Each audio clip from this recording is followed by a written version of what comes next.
Assalamualaikum warahmatullahi wabarakatuh and good evening everyone. I'm Shamshul.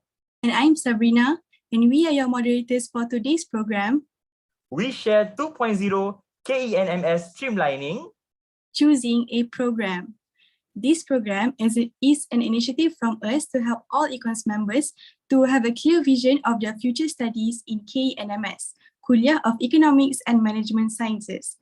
These 4 experienced speakers that we have with us tonight will inshallah provide us with the sufficient information to hopefully help us and guide us through our way to Kuliah later on. All right, let's begin our program by reciting the dua. With that, I would like to invite Brother Muhammad Aiman bin Muhammad Nazri to lead the dua recitation.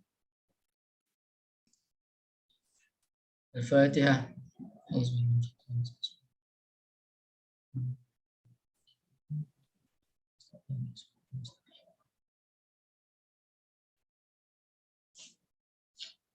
أعوذ بالله من الشيطان الرجيم بسم الله الرحمن الرحيم الحمد لله رب العالمين والصلاة والسلام على سيدنا محمد وعلى آله وأصحابه أجمعين اللهم أنت عزيز الجليل. Praise to be God, the Lord of the worlds. Peace and blessings be upon our Prophet Muhammad sallallahu alaihi wasallam and his companions and for those who followed his example till the judgment day. Ya Allah, Ya Rahman, Ya Rahim. On this blessed night, in conjunction with the webinar name We Share 2.0 KENMS Streamlining, Choosing a Program, we beseech thee and grateful towards you in favor of all the infinite blessings to us, your humble servant, to live in safe and prosperous life. We seek your blessing for a flawless progress of this event from the beginning till the end. We seek your guidance to steer clear of event that would detrimental the progress of this event. Ya Zal Jalali wal Ikram, please bless us with your tawfiq and hidayah. Please guide IUM to greatness, peace, glory, and prosperity in this world and the year after.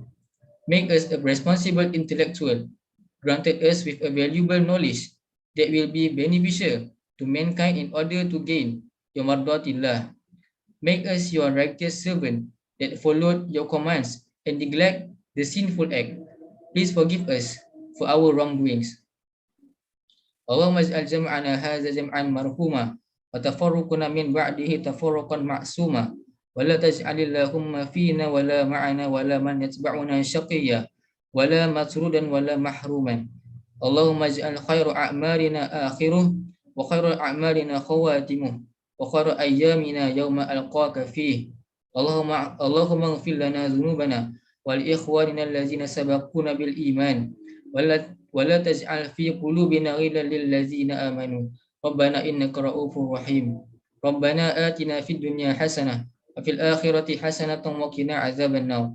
Wa sallallahu ala Muhammadin wa ala alihi wa sahbihi wa sallam. Walhamdulillahi rabbil alamin. Amin ya Rabbal Alamin. Thank you, Brother Aiman, for reciting the dua. All right, I'm sure that all of you guys are excited to meet the four of our speakers tonight as much as the both of us are. Right, Sam? Yes, indeed. Without wasting any more time, you gladly invite our remarkable speakers here with us today. We have 4 speakers from IIUM Gombak actually. All right. The first one is Sister Ahna Alyani binti Muhammad Azam from Department of Accounting. All right. The second speaker for tonight, as you can see in the slide in front of you, Sister Siti Dayana Zawani Ahmad Faki from Department of Islamic Finance. Third speaker, Sister Duranun Nazira binti Roslali from Department of Economics. And last but not least, Sister Wan Anisa Sofia binti Wan Kamarudin from Department of Business Administration. Brothers and sisters, my Econss family, before we start, there are a few things, okay, that we'd appreciate it if you guys would take note of. First, kindly mute your microphone during the sharing session given by those 4 panelists. And also, the second part is, if you have any inquiries, any questions, anything that is in your mind, please feel free to submit them in the chat box, or also you could unmute your microphone during the Q&A session and it will be answered there. Okay, brothers and sisters, this is how it will go. All right. We will call one by one speaker according to the names that I call out just now. So after they've given their sharing session, as an example, if Sister Dura done with her sharing session about economics, so you can ask your questions after her session, and then it will repeat again and again. After done with all 4 speakers, then you could ask also general questions about all 4 courses in the end of the sharing session. Okay, so please be ready, unmute your mic if you want to, or if you feel shy or feel not very comfortable to ask like that, you can submit it in the chat box and they will answer it for you. All right, Sister Sabrina, you may carry on. Okay, before inviting our first speaker, let us get to know a little bit about herself. They say tak kenal maka tak cinta, right? Okay, so Sister Ahna Alyani is an IIUM graduate in Bachelor's of Accounting. She was an intern at KPMG Malaysia, a Big Four firm, and is currently undertaking a professional exam, ACCA, at Sunway University. Wow, that is very much impressive indeed. All right, with that, we'd like to invite Sister Ahna Alyani, our first speaker. The floor is yours. Hello.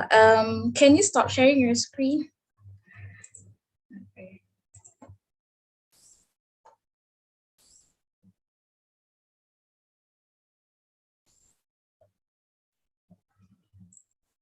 Okay, thank you to Sister Sabrina and Brother Shamsul for the opening remarks. And thank you also to Brother Ayman for the beautiful dua.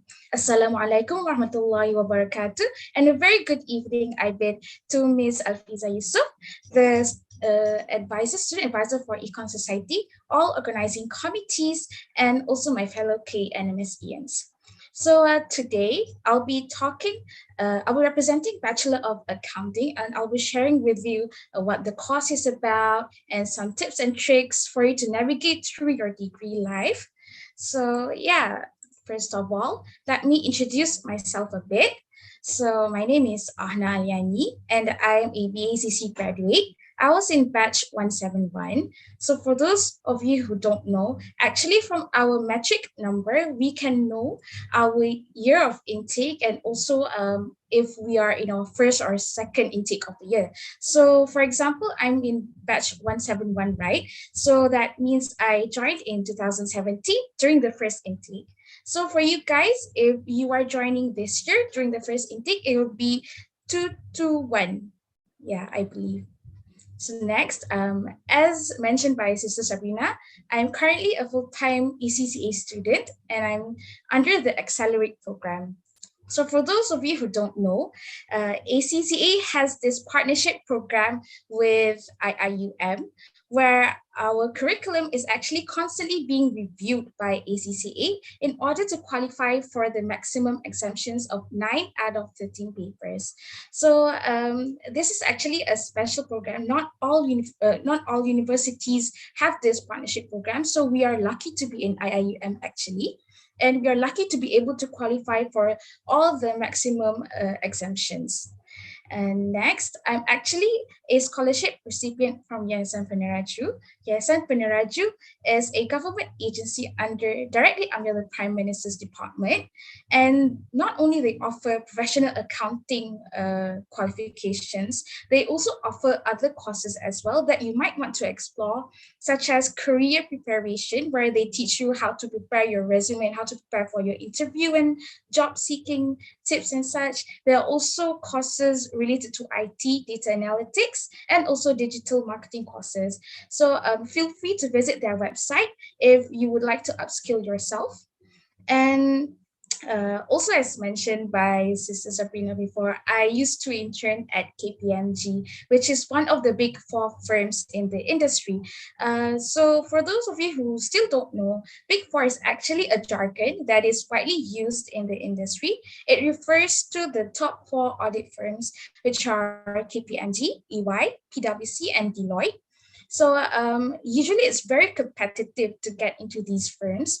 And if you manage to actually join this firm and gain working experience, it will greatly enhance your resume. So a lot of accounting students actually aim to work in audit during the early stages of their career life, and they would greatly like to work in one of the big four I think in Malaysia, it's already the big five because BDO is quite huge in Malaysia as well.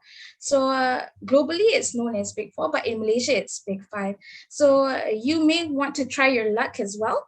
You may want to get yourself involved in a lot of co-curricular activities and try to join Big Four as an intern and also as a graduate.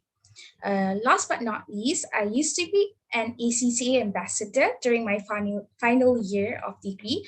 So if you have any questions regarding ACCA registrations and exams, feel free to ask me, okay? So moving on to the next slide. Here, I would like to share with you some notable alumni of the ACC IIUM. So first, we have Dr. Nurmazila Masan. She is the CEO of Malaysian Institute of Accountants. So MIA is the professional body that regulates the accounting profession in Malaysia. And we are proud to have her as the CEO. Next, we have Mr. Muazzam Muhammad. He is the CEO of Bank Islam. And we have Mr. Yasir, the CEO of KPJ Pahang, Mr. Haris Sulaiman, the Managing Director of Amanah Takaful, Mr. Megat Amirul, the Perak State Government Treasurer, and Mr. Taufik Albar, the RHB Group CFO, which is Chief Financial Officer. So for those who don't know, actually, the ACC Council, during my final SEM, they had organized this mentor-mentee program. And Mr. Megat and also Mr. Taufik were actually took part as mentors in the program. And I was lucky enough to be placed under the mentorship of Mr. Megat. So he actually explained a lot of his life experiences, especially regarding transitioning from having a career in private sector to public sector. So he actually told us a lot of stories and a lot of life lessons that I believe are very, very useful. But I'm not sure if the program is still ongoing or not for your batch, but you guys can always organize it as well. Like later on, you can approach these alumni because I'm sure they would be very, very much keen to participate in the program and actually share their experiences with you guys. Okay, next. So what you should know about the accounting profession. So firstly, we have the accounting professional bodies, and there is MIA. Like I mentioned just now, it's the regulatory body for the accounting profession in Malaysia. It's similar to, how doctors, they have the Malaysian Medical Association, and engineers, they have the Board of Engineers Malaysia. So as an accountant, if you want to practice, you need to have a license as well. So you need to be registered under MIA. And as accounting graduates from IIUM, you do not actually need any further professional qualification in order to be a chartered accountant in Malaysia. You only need 3 years of working experience, and you can register for your membership in MIA straight away.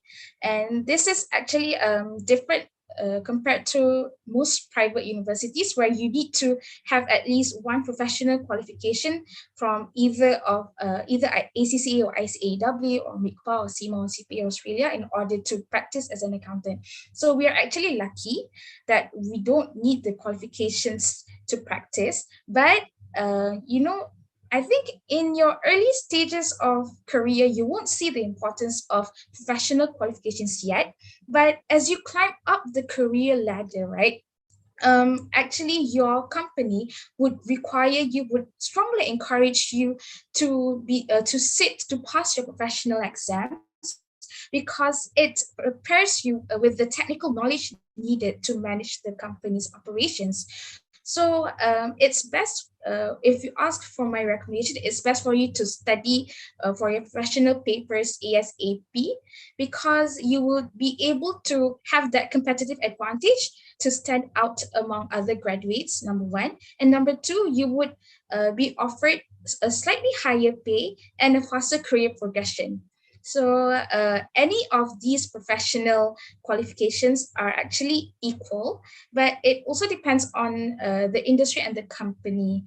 Because, for example, commercial companies, they might prefer SEMA because it has to do with the internal business decisions inside the company, whereas audit firms, they might prefer other papers such as ACCA, ICAW, and MICPA because it has a strong emphasis on the financial accounting part.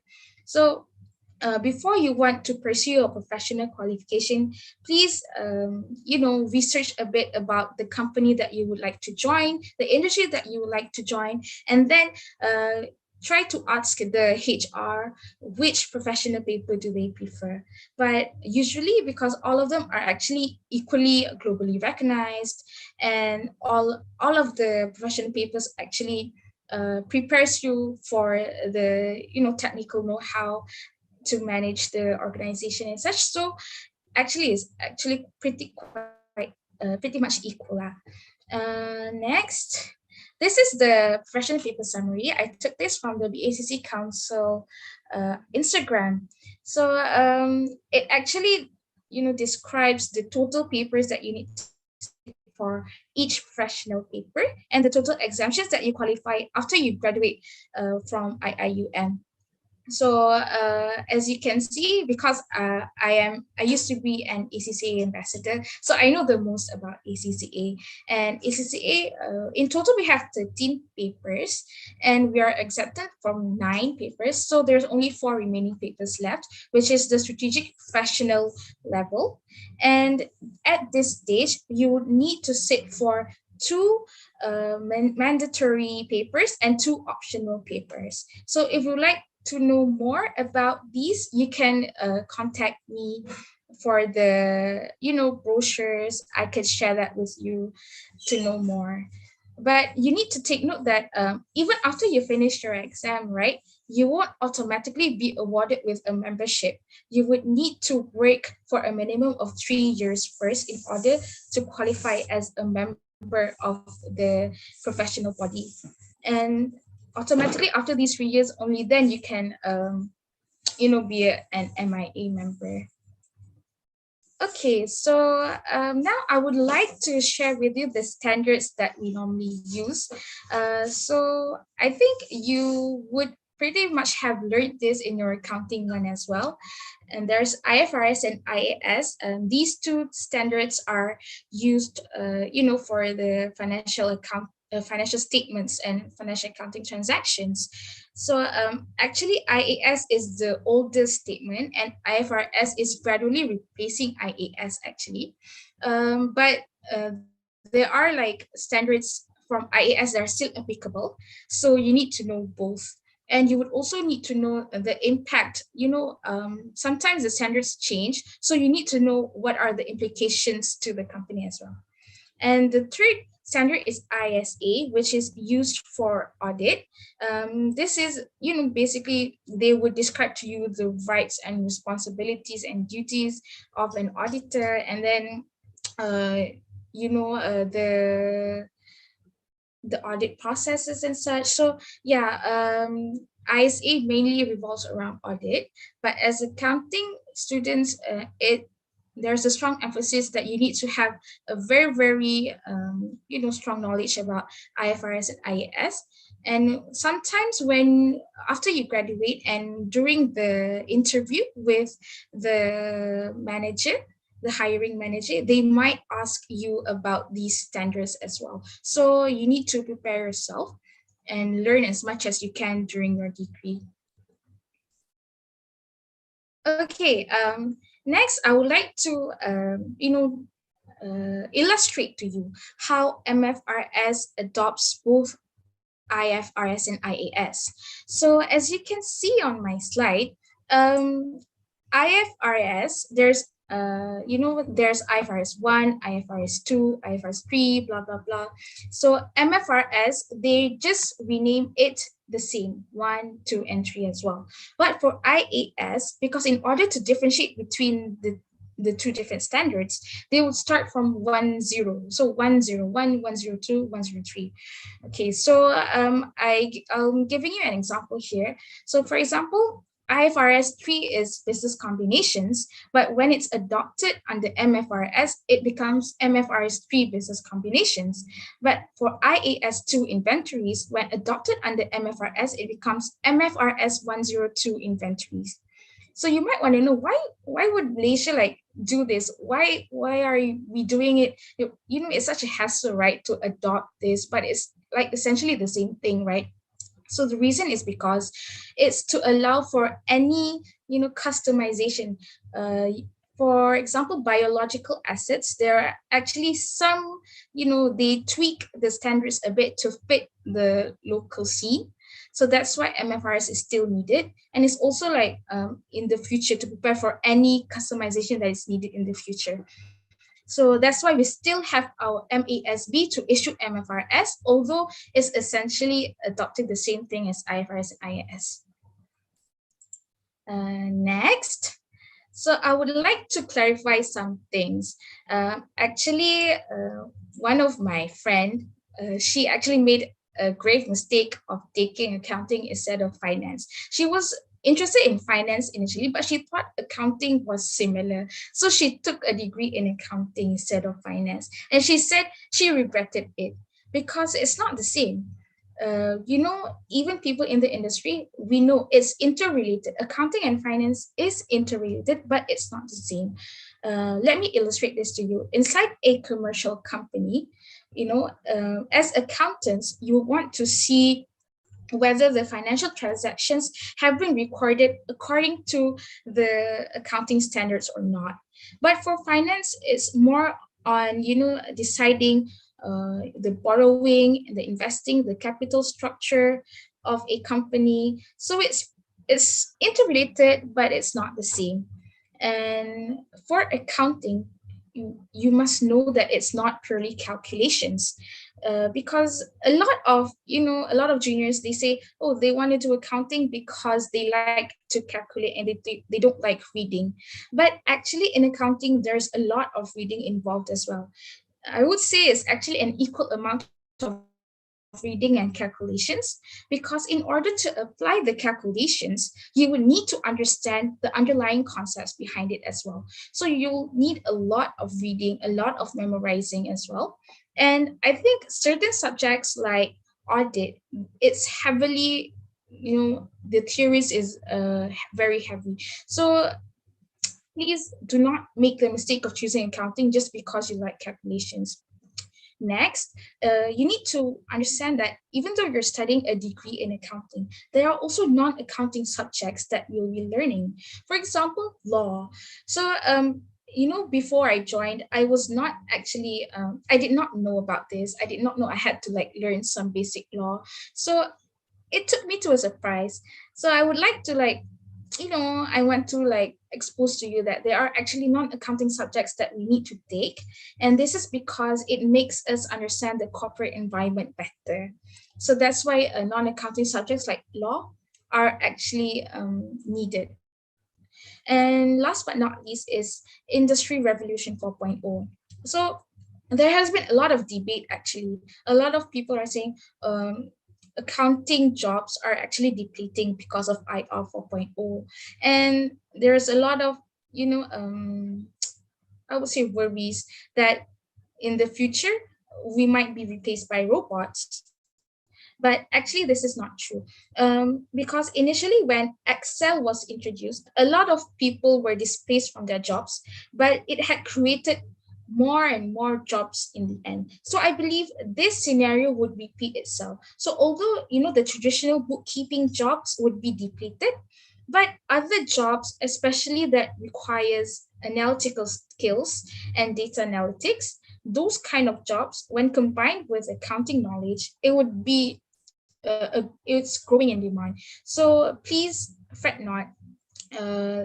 Our as accountants, our jobs will not be replaced, but you need to upskill yourself. You need to know what are the latest IT trends, and this is actually like introduced to you by your professional bodies as well.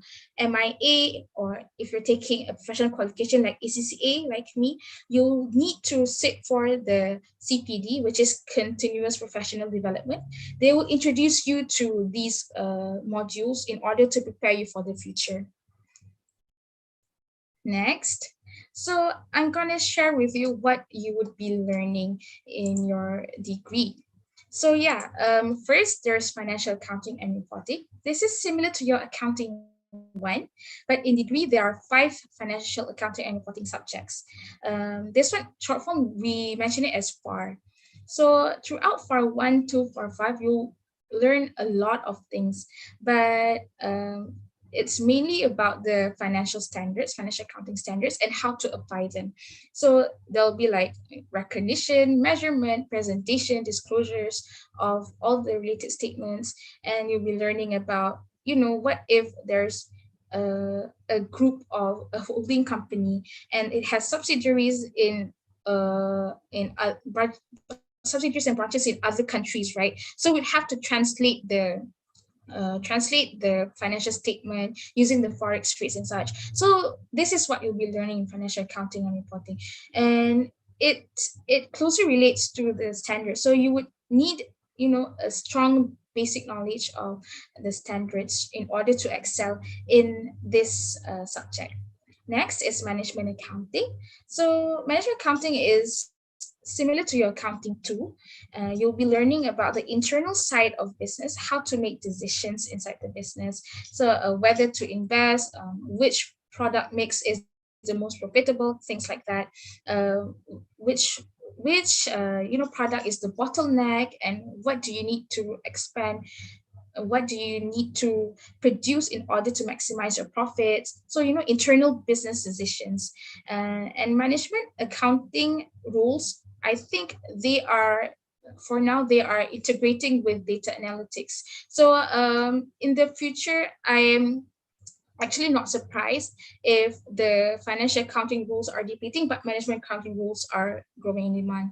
So yeah, but these two are the major branches of accounting, but other branches include audit and also tax. So for audit, you would be learning the auditing standards, like I mentioned just now. You'll be learning the whole process of how to audit financial statements. You'll be learning about the audit documentation, and you'll be learning about how to communicate with stakeholders such as clients and also your audit manager. And for Malaysian taxation, you'll be learning about Malaysian tax laws, and you'll be learning how to apply and calculate it. And there are also cases court cases where you would actually need to derive, okay, what is the outcome, and you need to apply it to the question. So things like that. Next. Okay, next is Islamic accounting. Under Islamic accounting, there are subjects like accounting for Islamic banks, accounting, auditing, and governance for Islamic financial institutions, and there's also zakat accounting. So it's actually very, I would say, technical. You'll be learning a lot of fiqh here, but it's what differentiates us the most out of other universities, other accounting graduates. So in IIUM, I think we are proud to have a lot of expertise in Islamic accounting, and we also have lecturers that are Sharia board members for Islamic banks in Malaysia. Next, public sector accounting. So in public sector accounting, you'll be learning about how the Malaysian government actually manages its accounting processes, the revolution of budgeting used in the government, and how the accounting process, because there's no market, there's no demand and supply like the private sector. So in public sector, the performance is measured through KPI. So if it achieves the KPI set, then it's considered good. So things like that. It's pretty much different, but I feel like it's quite eye-opening and you learn a lot of things here as well. Okay, and next is business ethics and corporate governance. Actually, there are two components in this subject, the business ethics part and the corporate governance part. For business ethics, I feel like it's an important subject because, you know, in your career, you would be facing ethical dilemmas. And as accountants, we need to act on behalf of the public interest and on behalf of the profession as well. So we need to maintain that integrity and we need to maintain the ethical standard. So this is where you will learn how to manage ethical dilemmas, how to identify it, and for the corporate governance part, you'll be learning about, the board membership and such. It's about the company and it's about the higher tier of the company. The corporate governance part is like how to set the right tone at the top to ensure that your employees are being ethical as well. So there's a strong relationship with business ethics. That's why these are actually grouped together into one subject.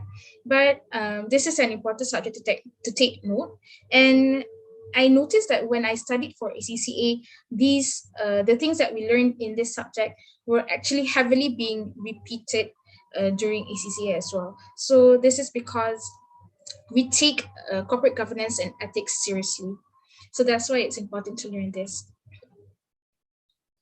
Next, you'll be also learning IT subjects. So for accounting, our IT is quite different from others. We have IT subjects that are specifically tailored for accounting, such as ADAIS, which is accounting analysis and design for accounting information systems. And we also have ABIM, which is accounting and business information management, something like that. Correct me if I'm wrong, but I feel like it's that one. So ABIM and ADAIS, you'll be learning about the accounting software called SQL. So although this is not the latest software available, but it is one of the majorly recognized and majorly used softwares for businesses. So I feel like once you complete the SQL, once you complete the course, you will be having an examination for the SQL certification. So you guys are lucky because this SQL certification did not exist during my time. So you guys are pretty much lucky. You guys learn, you guys get the certificate. Whereas for me, I did not get the certificate, but it's just shown on my transcript as part of the subject. So yeah, it's very, very useful. And like I said, we need to constantly upskill ourselves with the latest IT trends in order to not be obsolete as accountants. So in this subject, you'll be learning a lot about the IT parts of accounting. And next is finance. Like I mentioned to you, although accounting and finance are different, but they are interrelated. So you would still need to learn some finance as well as accountants. But fret not, for accountants, we're learning about the basics, actually, the basic equations, the basic formulas, knowing about the financial markets, just the basic things, the general landscape. So it's I think, it's pretty much calculation-based subject. You would do well if you can practice a lot of questions. And for me, I joined a lot of tutors as well. So some people find finance subjects a bit hard to score, but I think they are doable as long as you put in the effort. Okay, continuing on, you will also be learning management subjects. So this is part of the non-accounting subjects that I told you about. And I feel like although management is not related to accounting per se, but it's actually related to how you think, how you act, and how you behave inside the company. And I feel like it's a very practical subject. And once you learn this, you'll be able to see yourself in the organization. You can see you can understand what the company wants and what the company's strategies are, and you can like align yourself to fit into the company's strategies. So I feel like management subjects are also important for accounting students as well. And law, like I mentioned earlier, there are actually law subjects that you would need to take. First is commercial law, and second is company law. But these are like really, really basic, basic acts and sections that you would need to know. And they mainly revolve around rights, duties, responsibilities, and dilution of companies, things like that. So I actually I pretty much enjoyed law, and I'm sure you guys would enjoy it too, because we had this session where we had to act. Like for me, I acted as a lawyer, like in a group, and then my groupmate acted as the defendant, and another groupmate acted as a judge. So you would have a role play of what happens inside a court, and I thought that was pretty interesting and fun. So I'm pretty sure you would enjoy that as well. And last but not least is integrated case study. Integrated case study is actually a capstone course that encompasses everything that you have learned into one subject.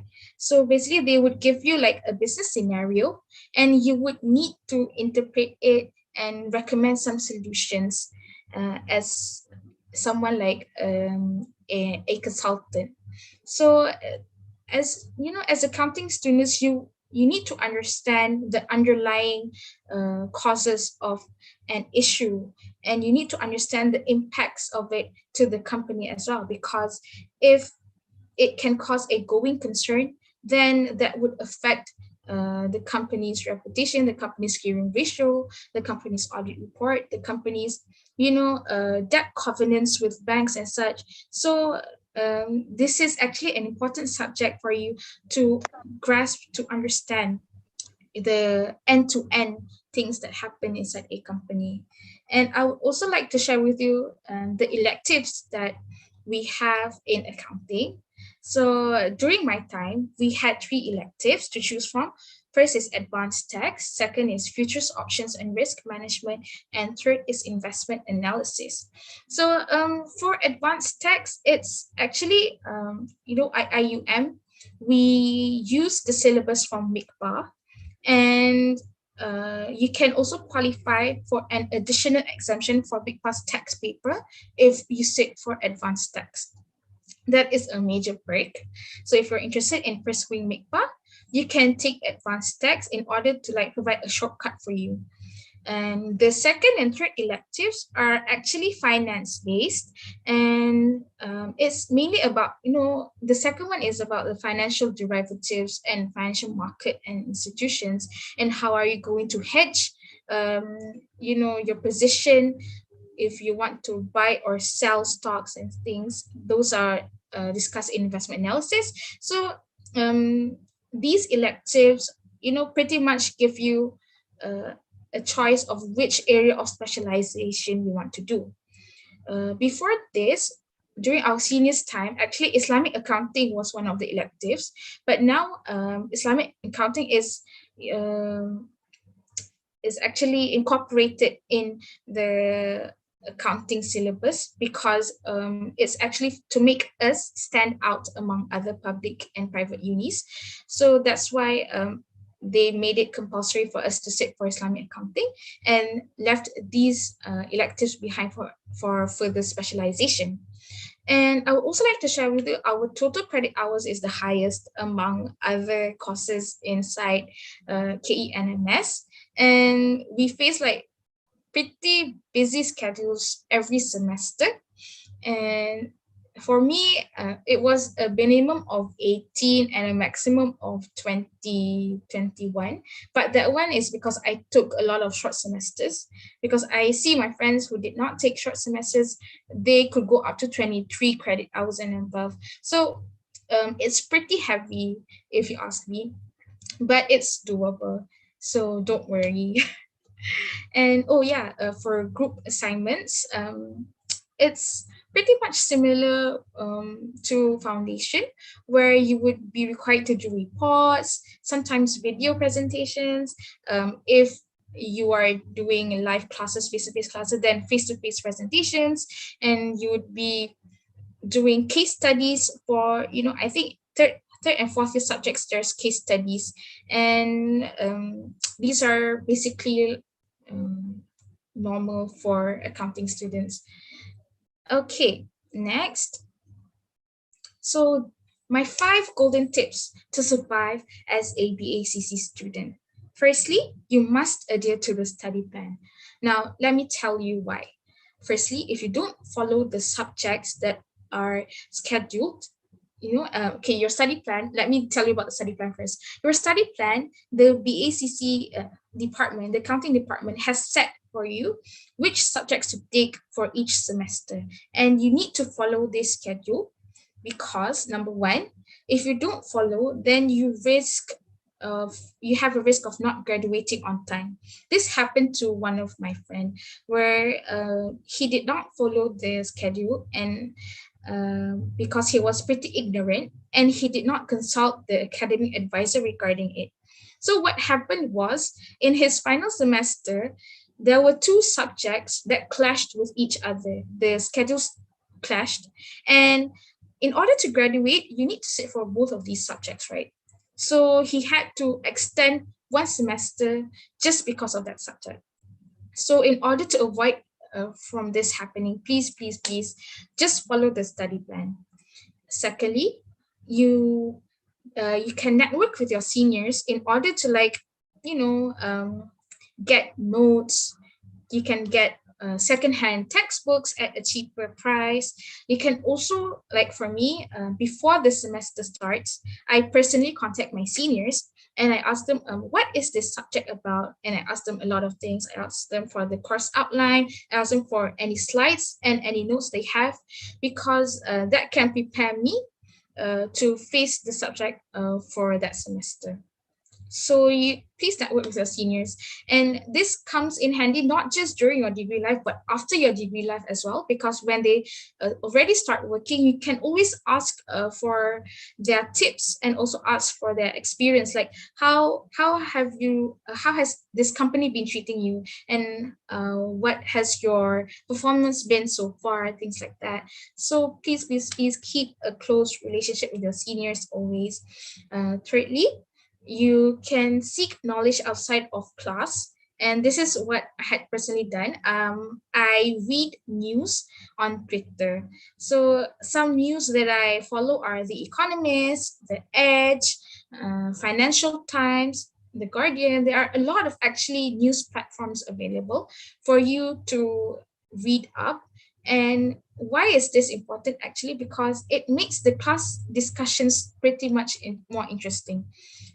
Because sometimes your lecturers, especially for international finance, one of the finance subjects, my lecturer, he keeps on asking about general knowledge like this.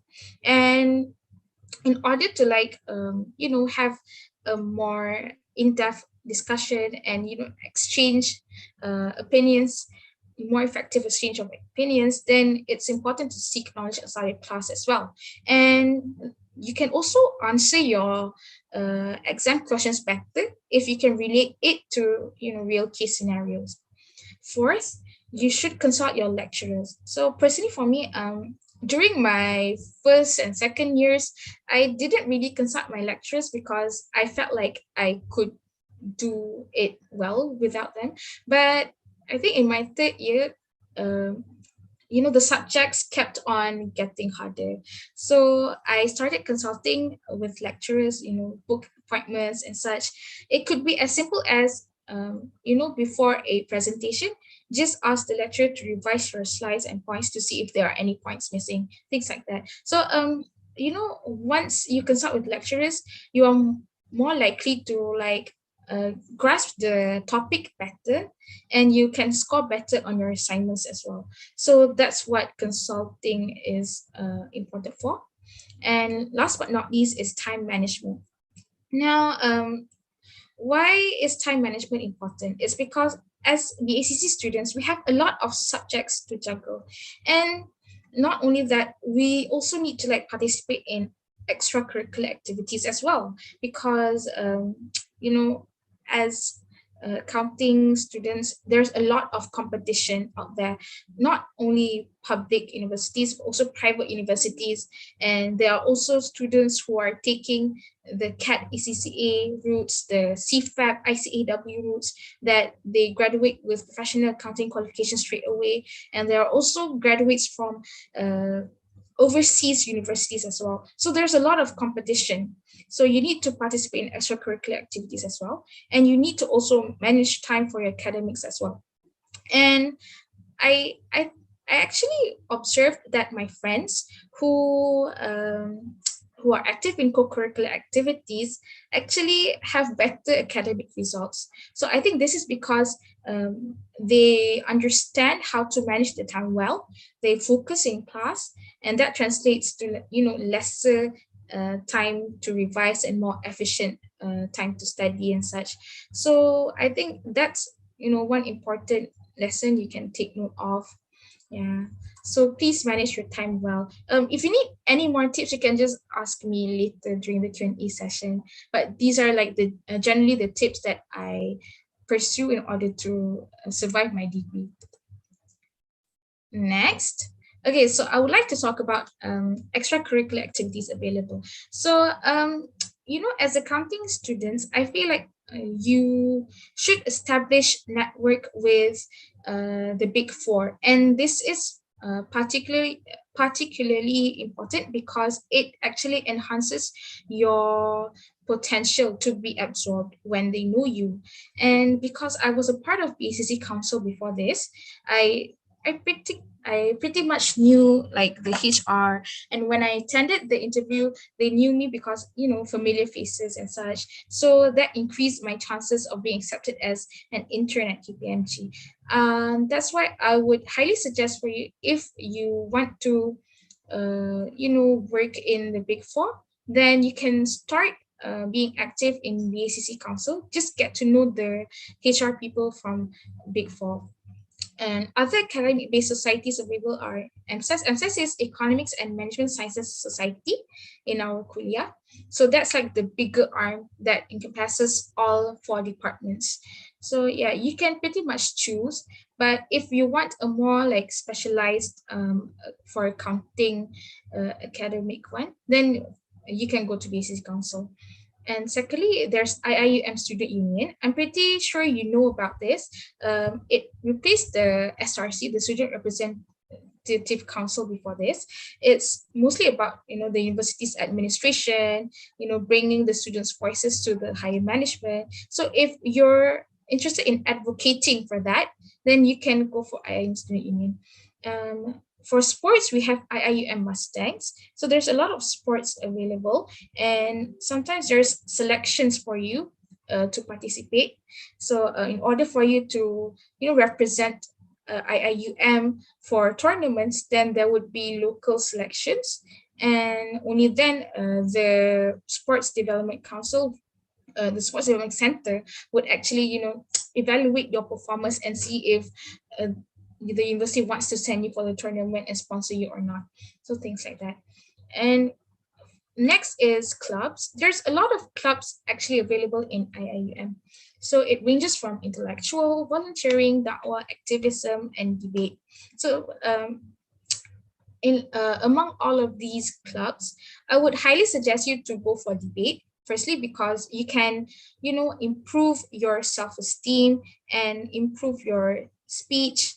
So once you have that basics, then you can go for others as well. It can also like increase your chances of being able to hold positions in clubs.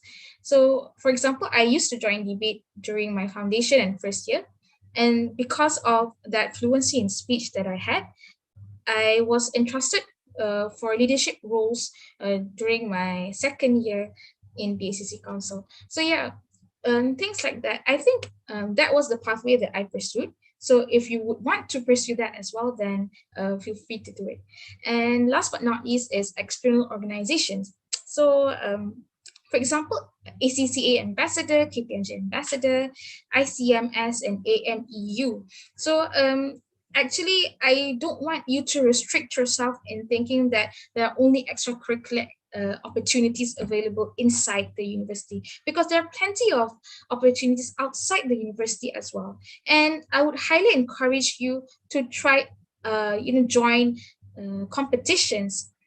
For me, I did Youth Leadership Academy, which is under McKinsey and Company. And I felt like that had actually provided me a large insight, because I got to pitch, I got to set up my own a social project, and I got to learn under the mentorship of two CEOs. Those things, they might not be might not be related to accounting, but they actually provide you with more courage, more I feel like it's called business acumen. Yeah, business acumen. So when you have strong business acumen and strong interpersonal skills, it would increase your chances of moving forward and working in Big Four as well. So yeah, and I would like to share with you some pictures that I have here. So first one, top left, is our visit to MIA, because BACC Council, we actually form strong collaborations with professional bodies, and we normally visit MIA, visit ACCA, CIMA, do meetings with them, and conduct events and programs together. And that's how you get to know industry professionals and network. And once you network, it gives you that better chances of working in the Big Four. So yeah, next on the top right was our trip to Melbourne. And because this one was of course pre-COVID times lah, but I feel like it was a great experience indeed, because we visited the Office of Chartered Accountants of Australia and New Zealand there. They explained about their collaboration with MICPA and such, and we also visited universities there, education exchange. These in these exchanges, although they're not related to accounting, directly related to accounting, but it actually provides you, like I mentioned, better interpersonal skills. And bottom left is our trip to Jakarta. So this one was under MSAS actually. And the bottom right is the MICPA Accountancy Week, which is a national sports day organized by MICPA in collaboration with BACC Council. It's a national skill event. And this one is fencing. I participated in. So I feel like in fencing, because it's actually an underground sport, there's plenty of opportunities to represent IIUM compared to other popular sports such as netball, football, rugby. So it's fencing is pretty much low key. So that's why there are lesser people competing for selections, and that's how I got to be selected to represent IIUM in most of the tournaments. And this is during my internship days. So during my internship, I interned. I was placed under NASA, which is my client, one of the large clients. It's actually the car company, the luxury car company. They sell and they manufacture luxury cars. So when I visited the office, I could see Ferraris, Porsches, Bentleys lining up, welcoming me every day to work. And that had actually motivated me. I feel like I want to succeed, and I want to have this one of these cars in the future. Yeah, and the large picture on the right is my engagement team. So yeah, they are actually very, very, very friendly. We share a lot of, they share a lot of tips on how to survive an audit and how audit life is like. And I also ask a lot of things about how they manage their time and such. So yeah, that is all from me. Thank you for listening. Feel free to ask any questions. Okay, thank you so much, Sister Ahna, for the very insightful sharing. I hope you guys did jot down some notes. Okay, so now that we're done with the first speaker, we're open for any questions related to this course. So you can either unmute your mic or leave your questions in the Zoom chat box or our YouTube live. Okay, so the first question we have from our viewers in Zoom. It's from Brother Muhammad Akil and Sister Atika Luqman. Their question is, what is the requirement for me to be accepted in the Yayasan Peneraju Scholarship if I want to pursue my ACCA after my degree? Okay, so first of all, you can visit their website to see the requirements, but it's generally you need to graduate with a CGPA above 3.0. And besides that, I feel like because I've been active in my extracurricular activities, that had increased my chances of getting the scholarship as well. And I noticed that the people who were awarded the scholarship, they not only excel in academics, but also in other things as well, such as extracurricular. They have amazing interpersonal skills, they have amazing achievements. So I would suggest for you, firstly, to visit their website. Secondly, to be active, in the sense that if they have any sharing sessions, you can participate in their webinars and ask a lot of questions during their webinars, and then you would increase your chances of getting accepted. Yeah, but if you want to know, the scholarship, the questions during the assessment for the scholarship, then you PM me. Okay, thank you, Sister Anna, for answering. Okay, next, a question from Sister Amalia. She asked, can we work overseas if we have qualification in degree in accounting and ACCA? Yes, actually. Even with the degree, you would have a chance to work overseas. But with ACCA, your probability of success increase, because I have seniors that are, studying ACCA overseas, and there are seniors that working overseas as well. So, the chance is there. It's just for you to grab. You need to work your way towards it. And I think because actually I'm looking into overseas opportunities as well.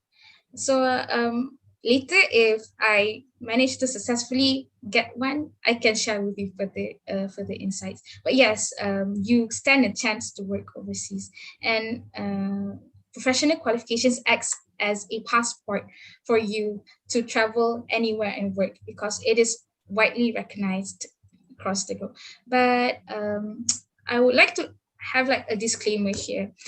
For certain countries like Australia, they might prefer their own professional qualifications, such as CPA Australia and MICPA Kenms.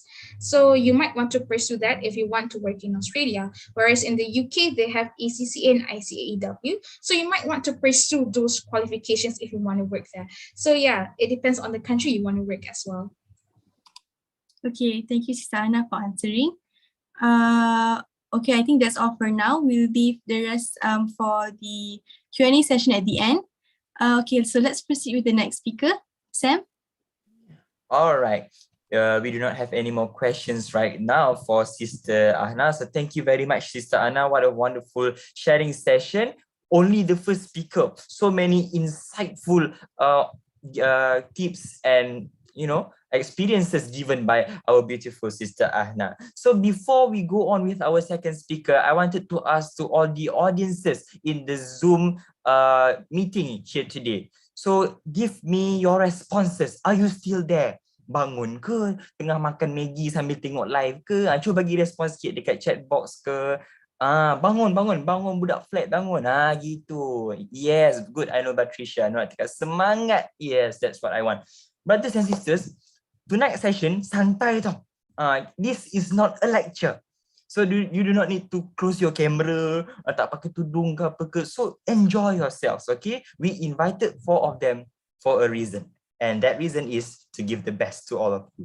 All right, brothers and sisters? Okay, let's go ahead. Our second speaker in front of your screen from Department of Islamic Finance, Sister Siti Dayana Zawani Ahmad Fatih. Yes, semangat, semangat. Betul. All right. So Sister Siti Dayana Zawani Ahmad Fatih graduated from IIUM, not yet graduated actually, 4th year student with Bachelor of Science Islamic Finance in 2018, from 2018.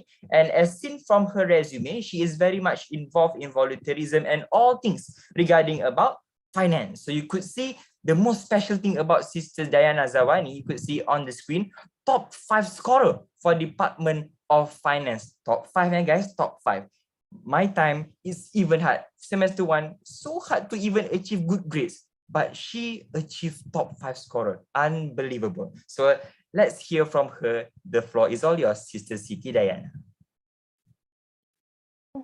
Assalamualaikum warahmatullahi wabarakatuh. I think my internet would not be okay tonight. So if it gets stuck, please tell me so I can repeat my points. So okay, I would like to share my screen.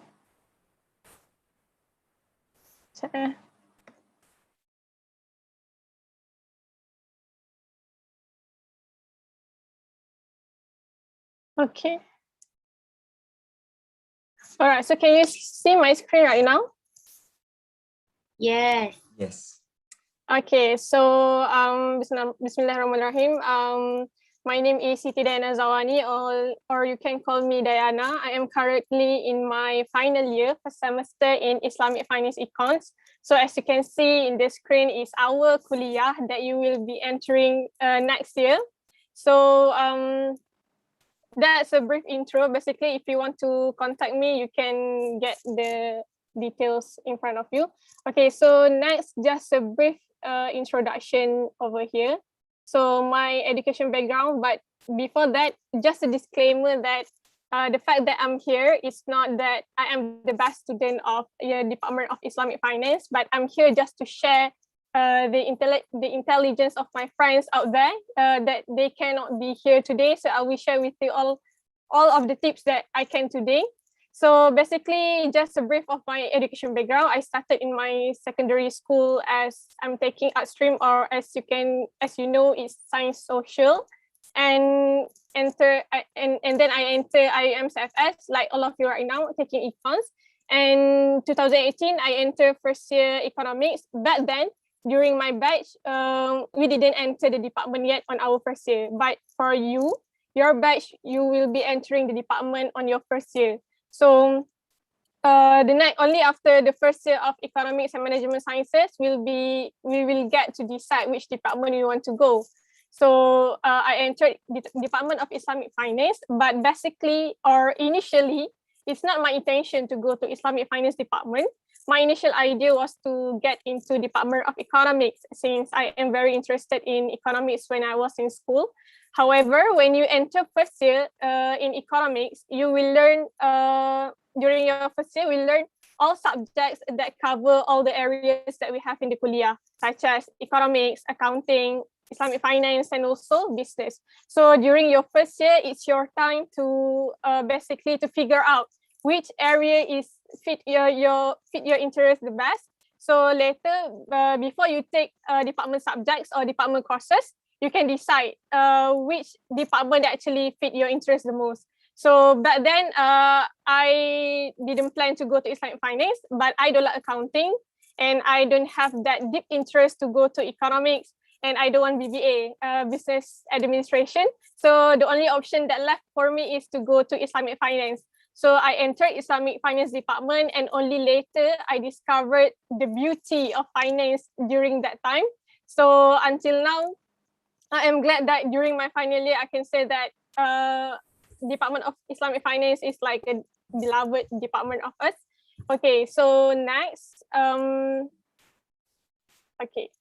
So first of all, you have to know that later when you enter main campus, which is in Gombak, you will get a very detailed briefing from the kuliah and also the department. So you need not worry about what I'll be explaining today, because you will be getting a more further explanation on this. Okay, so first of all, when you enter university, the main campus, you will need to take university required courses, kuliah of course, kuliah required courses, department, and also other things that you will know later on. Okay, so I'll be explaining regarding our kuliah only. Okay, so during our first year, these are the subjects that we'll need to take. Okay, so basically in the screen, there are 13 subjects, but there are only 8 subjects that we must settle before we take our department courses.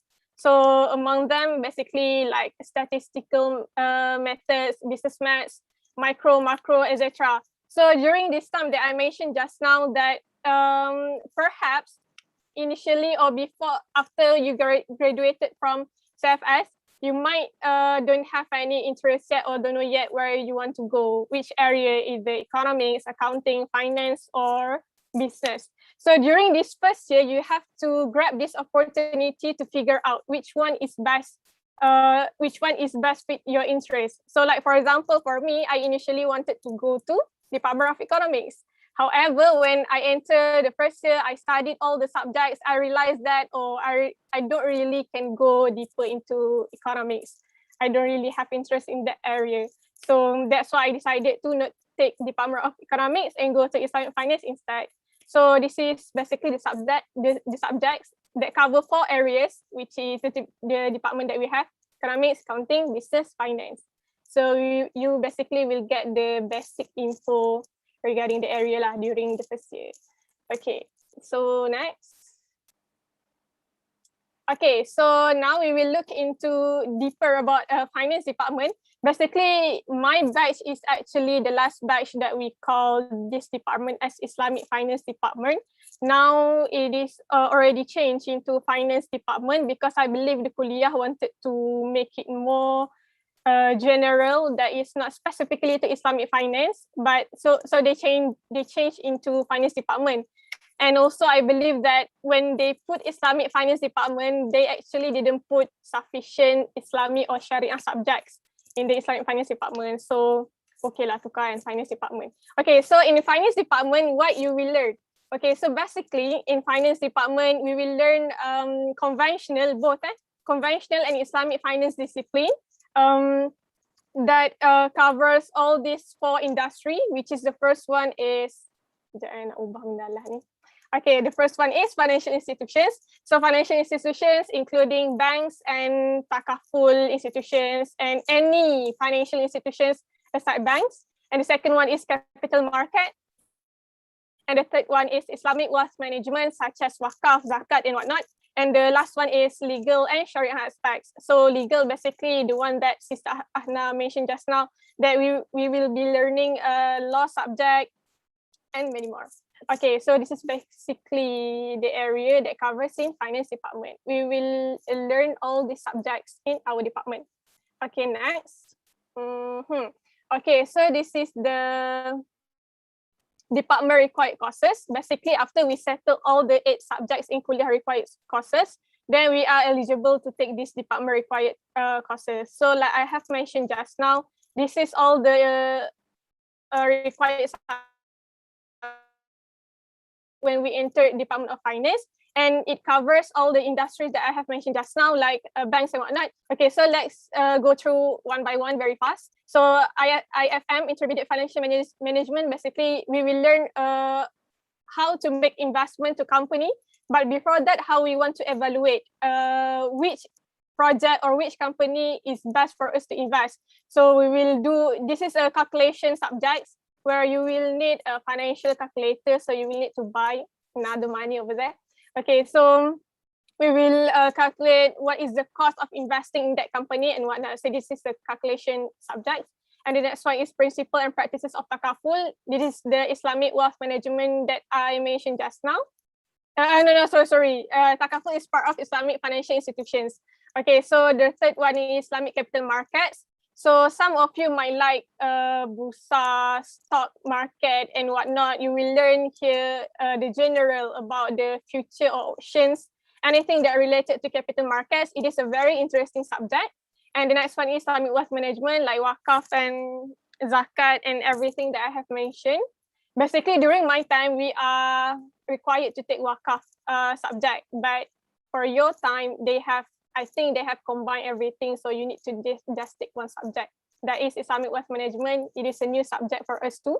And the next one is risk management for IFI or Islamic financial institutions, investment. So investment analysis could be one of the most favorite subjects by most of KNMS students because people right now like to invest in stock market and whatnot. So during this time, you will get experience to do, whoever that does not have experience to do stock investment and whatnot, you will learn in this subject.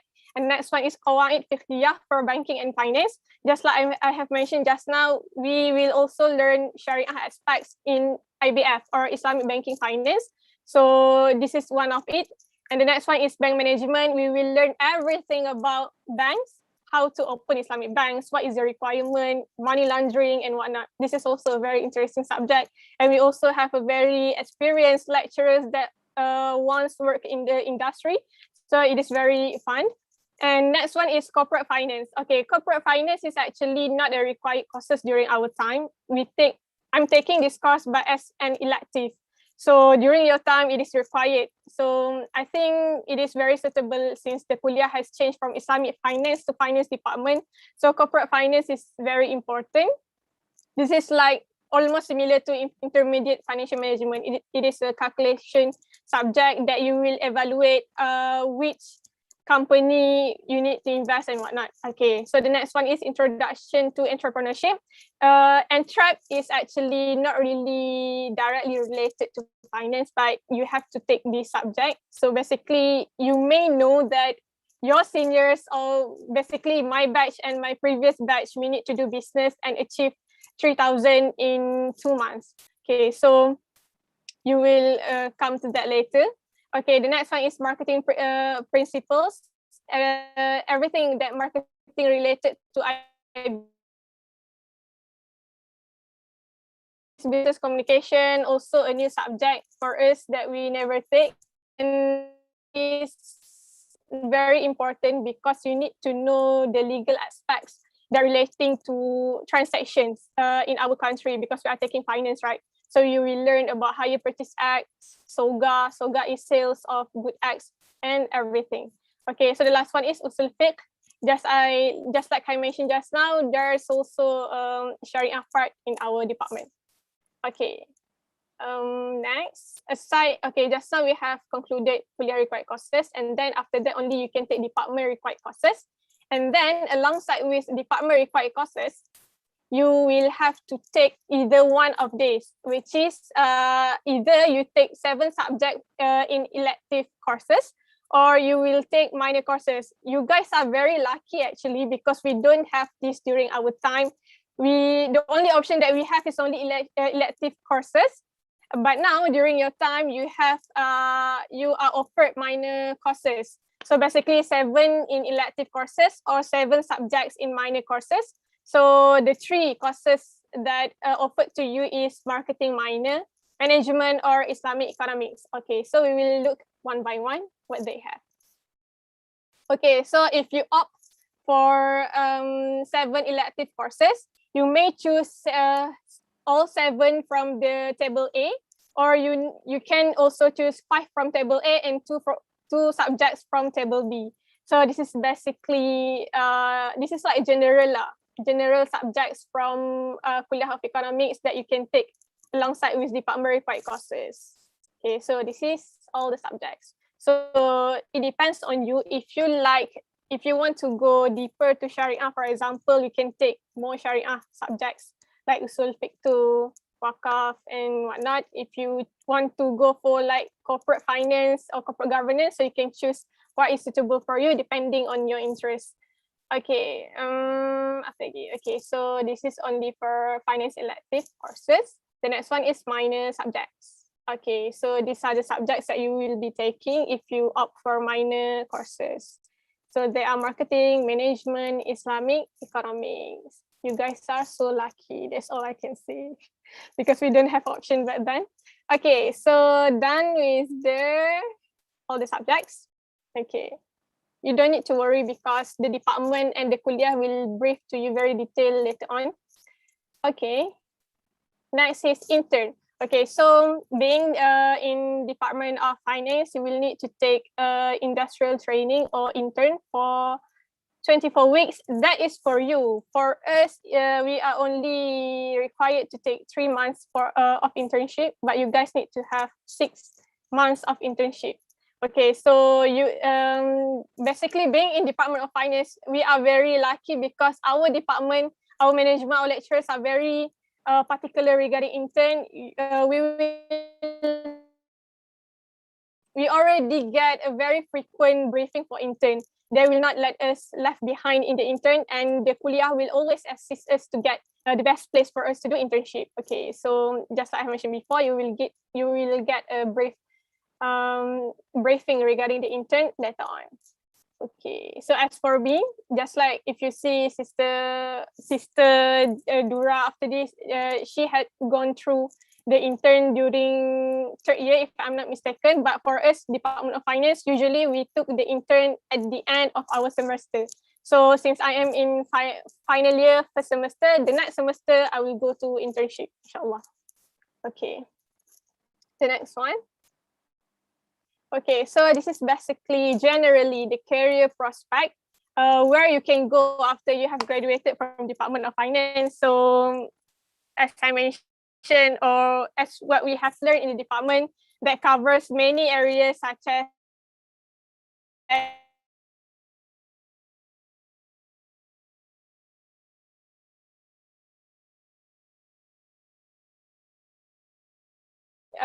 go into when we leave the university, such as banker, investment analyst, zakat and wakaf crowdfunding manager, basically in the area of Islamic wealth management, Sharia compliance reviewer, financial planner, regulator, and a lot of things aside this. Okay, so you can discover more. All right, so can I read the comments? Okay. Okay, so next. Okay, so I think I am done talking about academic part of Department of Finance. Now, I would like to share with you how to make your 4 years of degree in campus very, very meaningful. Okay, so it is like what I have stated in front of you, which academic is first, but activism is not second. And just like what Sister Asna has mentioned just is also important because most of the companies are also looking for candidates that are very active in co-curricular aside academics, because you know academic. Okay, people over there. Okay, because basically academic, what we learn is things that we can get easily in the class, or maybe online classes outside of the class, like online teaching and whatnot. But activism, it will give you experiences that you will not get at classes. So you need to do it outside classes. That is curricular activity. Okay, so like I've mentioned in the slide, the value that university student holds is to give back to the community. I'm not sure if you are aware or not, but part of our study fee in the university is subsidized by the government. That means part of our study fee is paid by the rakyat. Okay, so that means the rakyat has right upon us that we will need to give back to the community. So I think mindset that we need to think when we become a university student, because being a university student is actually a privilege for some of our community out there. Okay, so next. Okay, so this is actually co-curricular activities related to the department or related to the kuliah that you can join. First one, in the area of society, we have MSAS, the one that Sister Hana has mentioned just now. Economics, Management, Sciences, Society. It is like KBS. I think most of you know because we also have in CFS, right? Econss Society. Okay, so it's similar lah. KBS, Economic Management Sciences. You will be the intermediary between students and the administration of the kuliah. And the next one is society that specifically for Islamic finance. That is Islamic Finance Student Council. So just now for accounting, we have the SCC. So for Islamic Finance, we have IFSC. And then for economics, we will have BACS. And for BBA, I think it's BBA. Okay, so if you are not interested to join society as the board, for example, you can join as their subcommittee in MSAS. For example, subcommittee for sports office or education office and whatnot.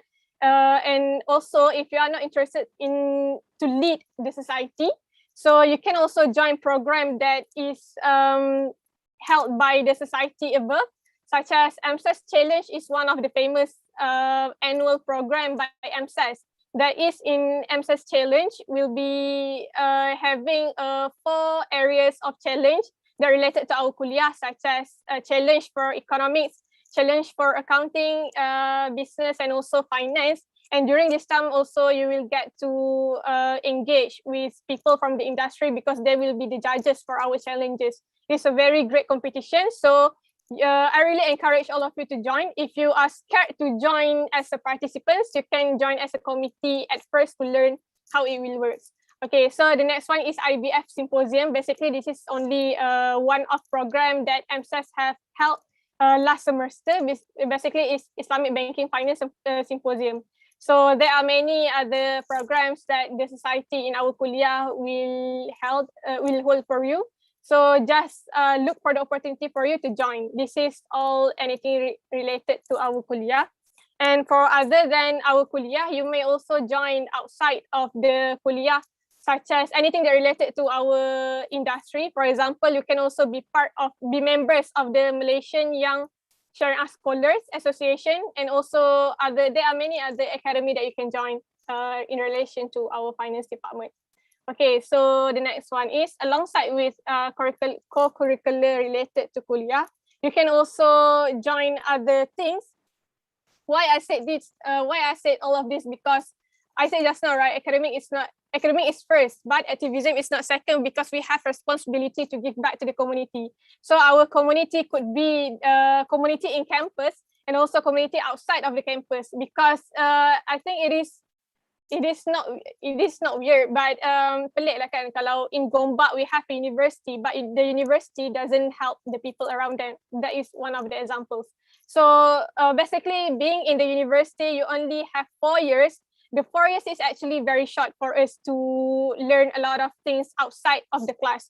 So you will have to explore a lot of things. As for me myself, it takes me 3 years for me to explore what actually activism that fit with me. Okay, so when you join activism and active in co-curricular, you will get to find your interest, in which area you are okay or you are interested to actually giving back to the community. And during that time of doing activism, you will get to know yourself, your strengths and weaknesses, which then later I will talk more about your strengths and weaknesses for our study. So during this time, when we work together with other people and when we think about a problem and we find a solutions to a problem, that will enhance the way we think, and it is very actually beneficial for you when you go out of the university, because you will need to solve a lot of problems out there. Okay, so next you will get as many experience and also soft and hard skills when you join co-curricular or activism. And okay, just like I mentioned, we can train the way we think and solve problems. And also we will get to engage with a lot of people. So just a little bit history of mine. During my CFS, I spent all 3 semesters joining MRC.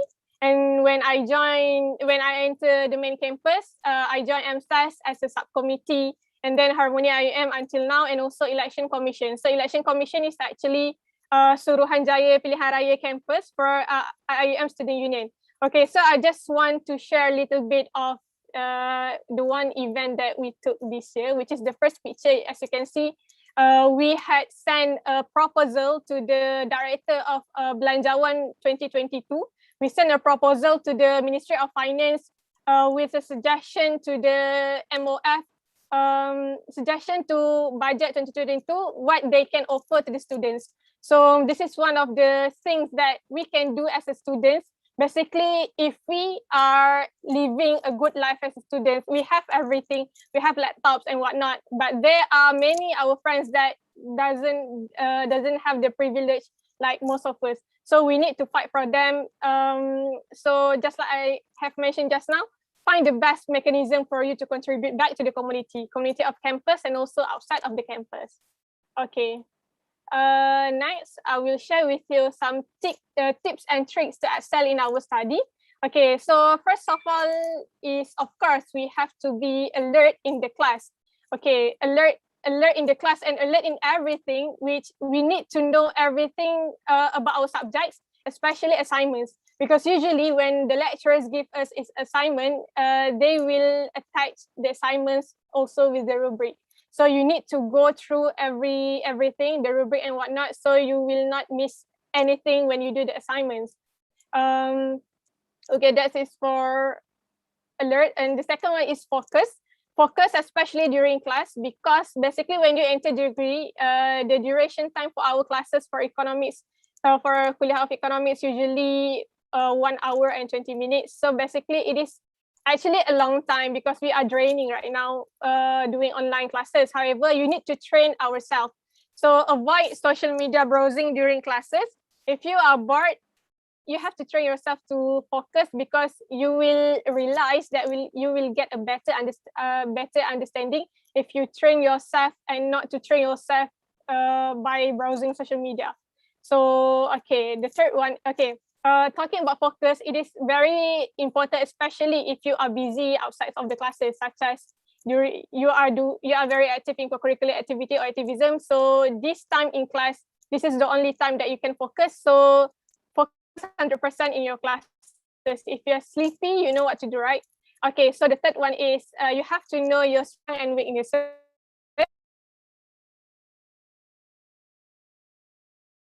What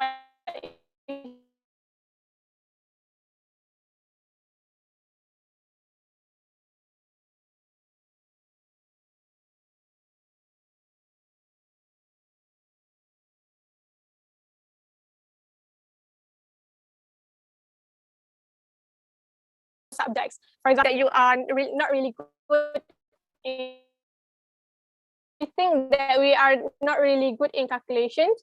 So we can plan for our subjects for the next semester. For example, we don't put all the calculation subjects in one semester because it will be not good for our result, for example.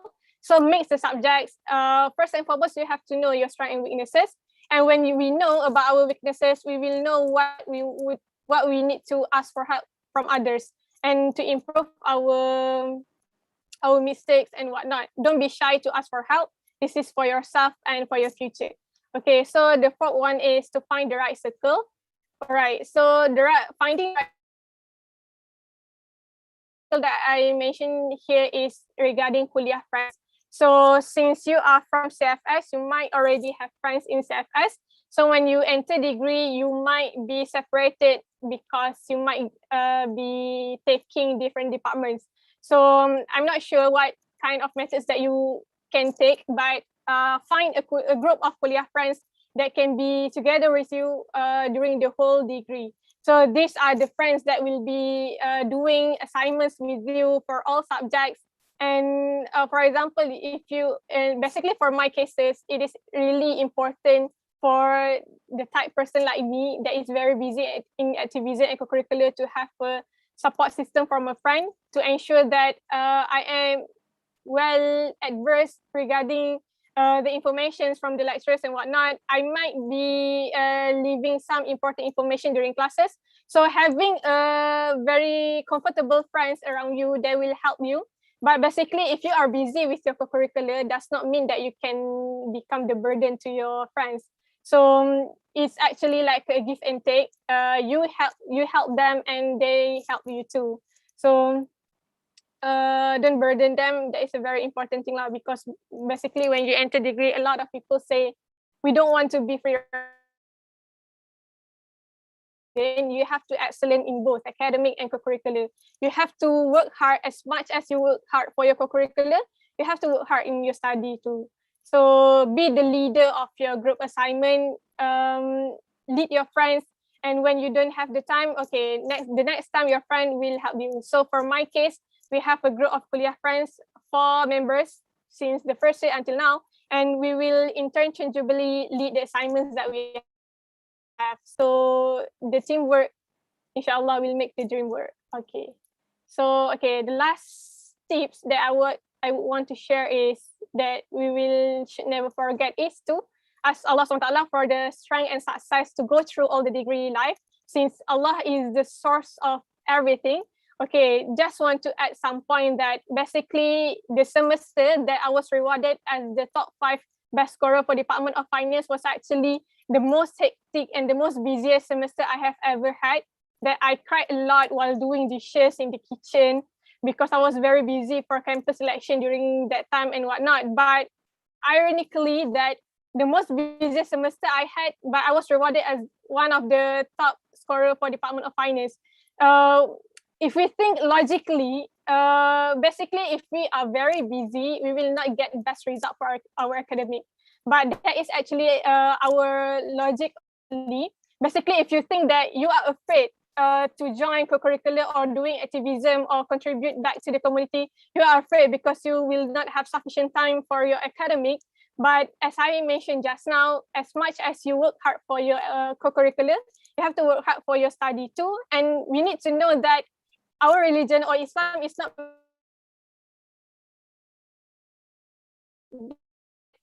if we have a pure intention and we give the right efforts for both of them, academic and activism, Allah will reward you accordingly. So I think that's all for me. Okay, so if you have any question regarding the University of Finance Department, please ask. Thank you. All right. Thank you, Sister Diana Zawani, for your great sharing session. So as usual, for the second time of this day, Q&A session for Sister Diana Zawani. Okay, first, I want to hear from the Zoom meeting. Open up your mics for those who wanted to ask questions. Ada tak? Okay, kita bagi 10 seconds. Okay, kalau tak ada, kita baca chat box punya. Kena gerak cepat ni. Korang ada kelas esok ni. Kan? Okay, 10 seconds. Go. Beranikan diri bertanya. Okay. Ada tak? Okay, saya tunggu ni.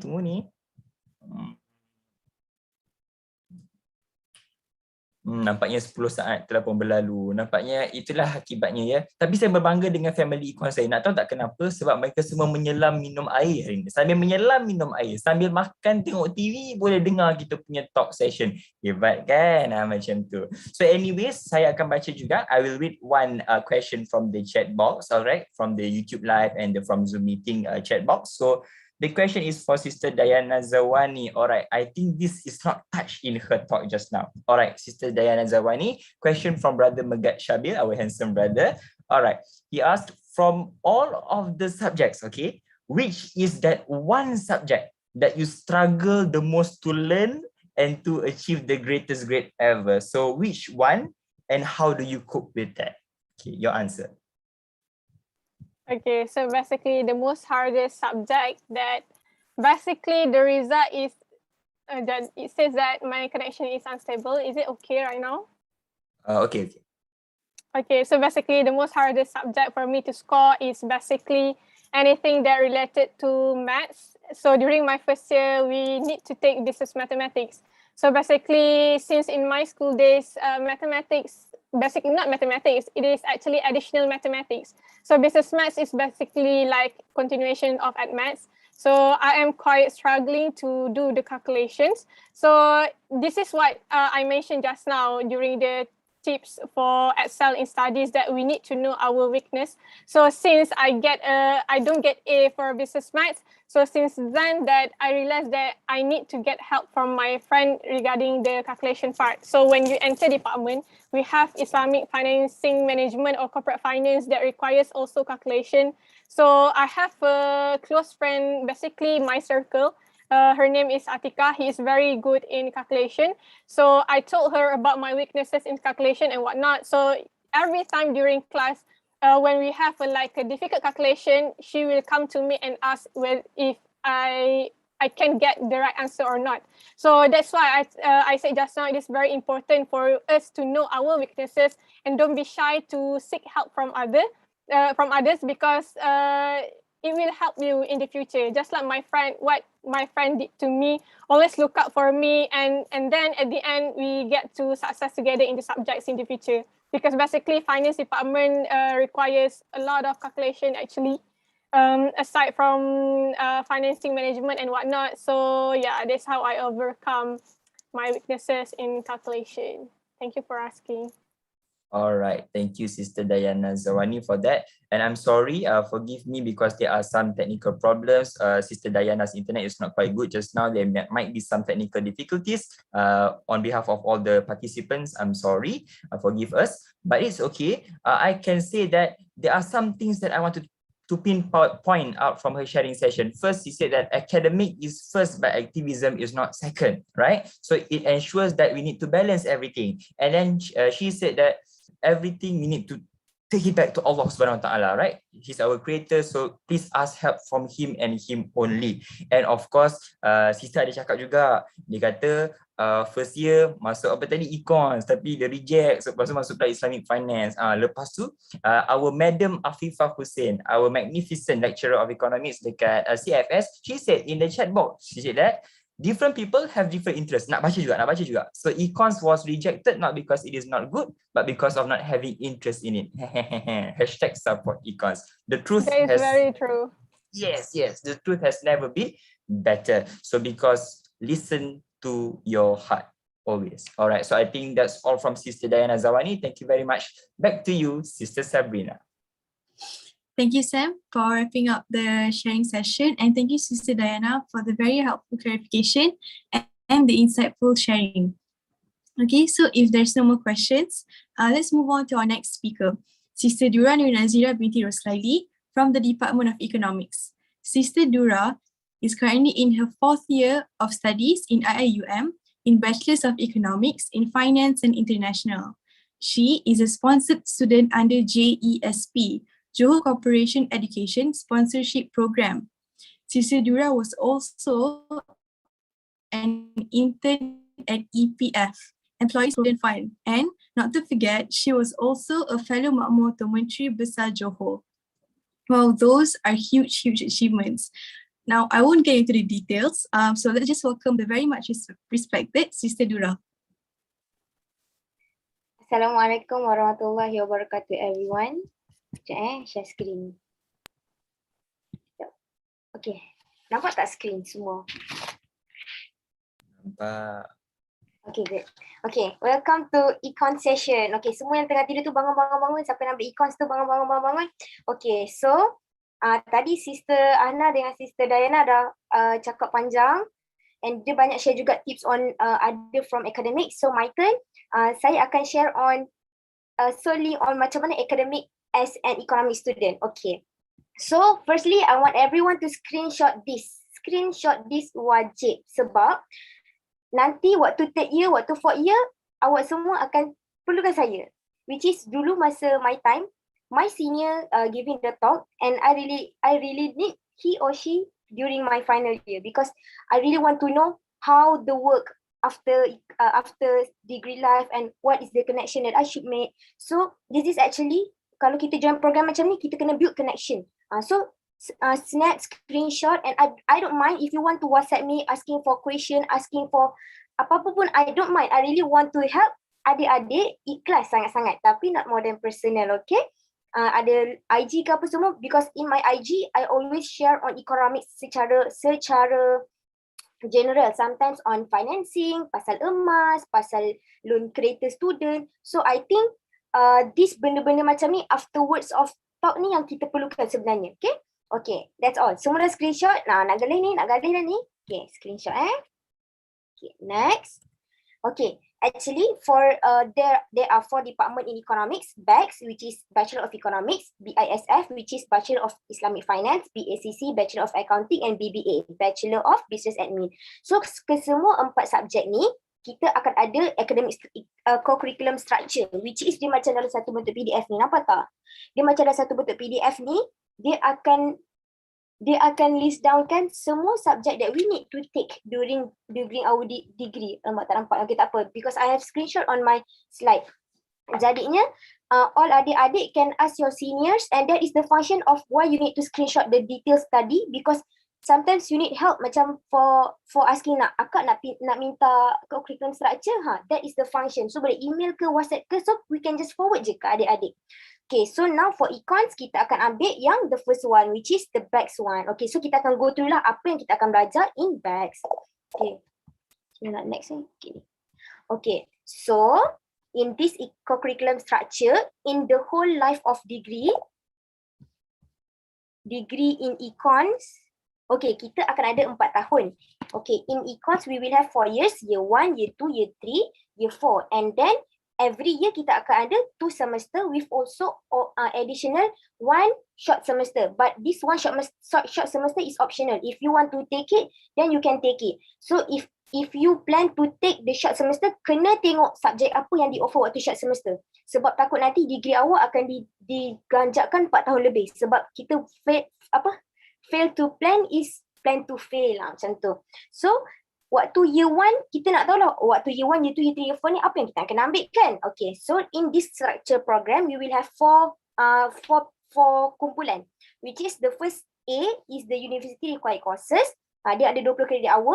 Kuliah required courses, ada 38 credit hour, department and elective. Okay, so we will have four ni sebab dulu saya pun bagi talk for sharing macam ni untuk your senior lah, tapi ramai juga yang contact balik cakap, akak macam ni saya nak pre-write ni. So that is the important for you to know how to settle your academic first. Kena settle dulu academic. Kalau academic terombang-ambing, lepas tu nak join club ke apa, nanti academic ke mana, club ke mana. So first thing first, manfaatkan this masa untuk faham terus package ni macam mana. Okay? So, kita ada 4 group, A, B, C and D. For the university required courses, kuliah, department. Okay, when we need to take the university required courses? Okay, so we have A, B, C and D kan? Okay, so for the university required courses, this is the pecahan bawah-bawah dia. Dia ada tadi total berapa credit hour? We have 20 credit hour kan? So dia ada philosophy, soft skill, mission study, community engagement. So dia dah pecahkan lah dekat sini. Apa community engagement, soft skill. So this one ada total lah 20 credit hour. So all these university required courses, you all can divide into throughout the semester, throughout the degree. Boleh ambil sikit lah waktu year 1, year 2, year 3, year 4. Boleh bahagi sikit-sikit. Jangan ambil semua habiskan waktu year 1, nanti kelang kabut. So bahagi sama rata. Mungkin year 1 you want to take only English for academic writing, and then you want to take Usra Budi 1, and then year 2 susun elok. Because ni tak yang A ni dia boleh ambil sepanjang kita 4 tahun dekat degree. Okay. That one jelas kan untuk grup kumpulan A. Okay, kumpulan B pula adalah kuliah required courses. Okay, kuliah required courses ni is the course that you need, the subject that you need to pass for you to enter the kuliah. Okay, so this is subjek-subjek basic lah kiranya, macam basic accounting, finance, economics and also business. So this is the list of subject. We have 13 subject and this subject wajib ambil masa year 1. Okay, tapi yang nombor 12 dengan 13 ni tak semestinya ambil waktu year 1 pun tak apa. Sebab dia is not prerequisite. Okay, what is this one? Prerequisite ACC 1101. Okay, apabila the package tell you that you need to have prerequisite, means that before you take ACC 1511, you need to take ACC 1101 first. Okay, so kita cari mana ACC 1101? ACC 1101, maksudnya kita kena ambil yang ni. Kita kena ambil first, kita kena susun. Means we need to take Financial Accounting Report 1 and then we can take Management Accounting Fundamentals. Faham tak? So kita kena susun apa kunci dia. Meaning that this subject yang 1 ni is the key for you to open the lock of you want to take Management Accounting Fundamental ni. So kena susun. So yang A tadi boleh throughout the degree life. Okay, kumpulan yang B ni you need to settle it down on your year 1, between SEM 1 and SEM 2. So bahagilah, mungkin ambil SEM 1, SEM 1 year 1, you take 5 subject. SEM 2 year 1, ambil 5 subject. Habiskan dulu ni. Okay, when you already habiskan this one, UIA, KNMS akan open macam small UPU. Untuk kita kita akan bagi tahu kat KNMS, kita nak pilih 4 department ni. So that time, waktu tu, KNMS akan tengok subjek kita yang kita dah dapatkan, kita dapat result kan. Okay, after that, kuliah will see either we will pass or not the subject that we need to supposed to be passed for us to enter economics, for example. So for example, if you want to pass, if you want to enter to the Department of Economics, you need to get, for example, at least B+ for Principal Micro, Principal of Macro, at least. So if you don't pass the requirement, you cannot enter Department of Economics. Maybe you can enter another department yang you melepasi the minimum requirement. So this one also kena take note lah. Nanti akan ada small UPU macam tu. Small UPU tu macam kita akan tengok lah kita nak masuk department mana. Itu after you settle down your year 1. Okay? Okay, next kita dah go to kumpulan seterusnya which is kategori kumpulan C. Okay, C is department required courses. Tadi we have done our kuliah required courses. So we have masuk tu kuliah. And then lepas kuliah required courses, kita akan buat UPU, small UPU, kita akan bagi tahu tu general office. I want to enter department of Econss. Okay. Okay, let's say now kita dah masuk dekat department Econss. Okay, in department Econss ni pula ada subjek wajib yang kita kena lepas, which is all these 3 subjek. Okay. So all these 3 subjek ni kita kena habiskan masa year 2. So ada berapa? Ada 13. Tapi again, any subject that don't have prerequisite ni kita boleh ambil bila-bila masa. Sebab the subject is not a key for you to unlock another subject. Okay, so this one kena check lah. Dia kata prerequisite Econss 1510. Nanti kena tengok Econss 1510 subjek apa. Econss 1510 kat sini kan. Okay, you have take it during your year 1.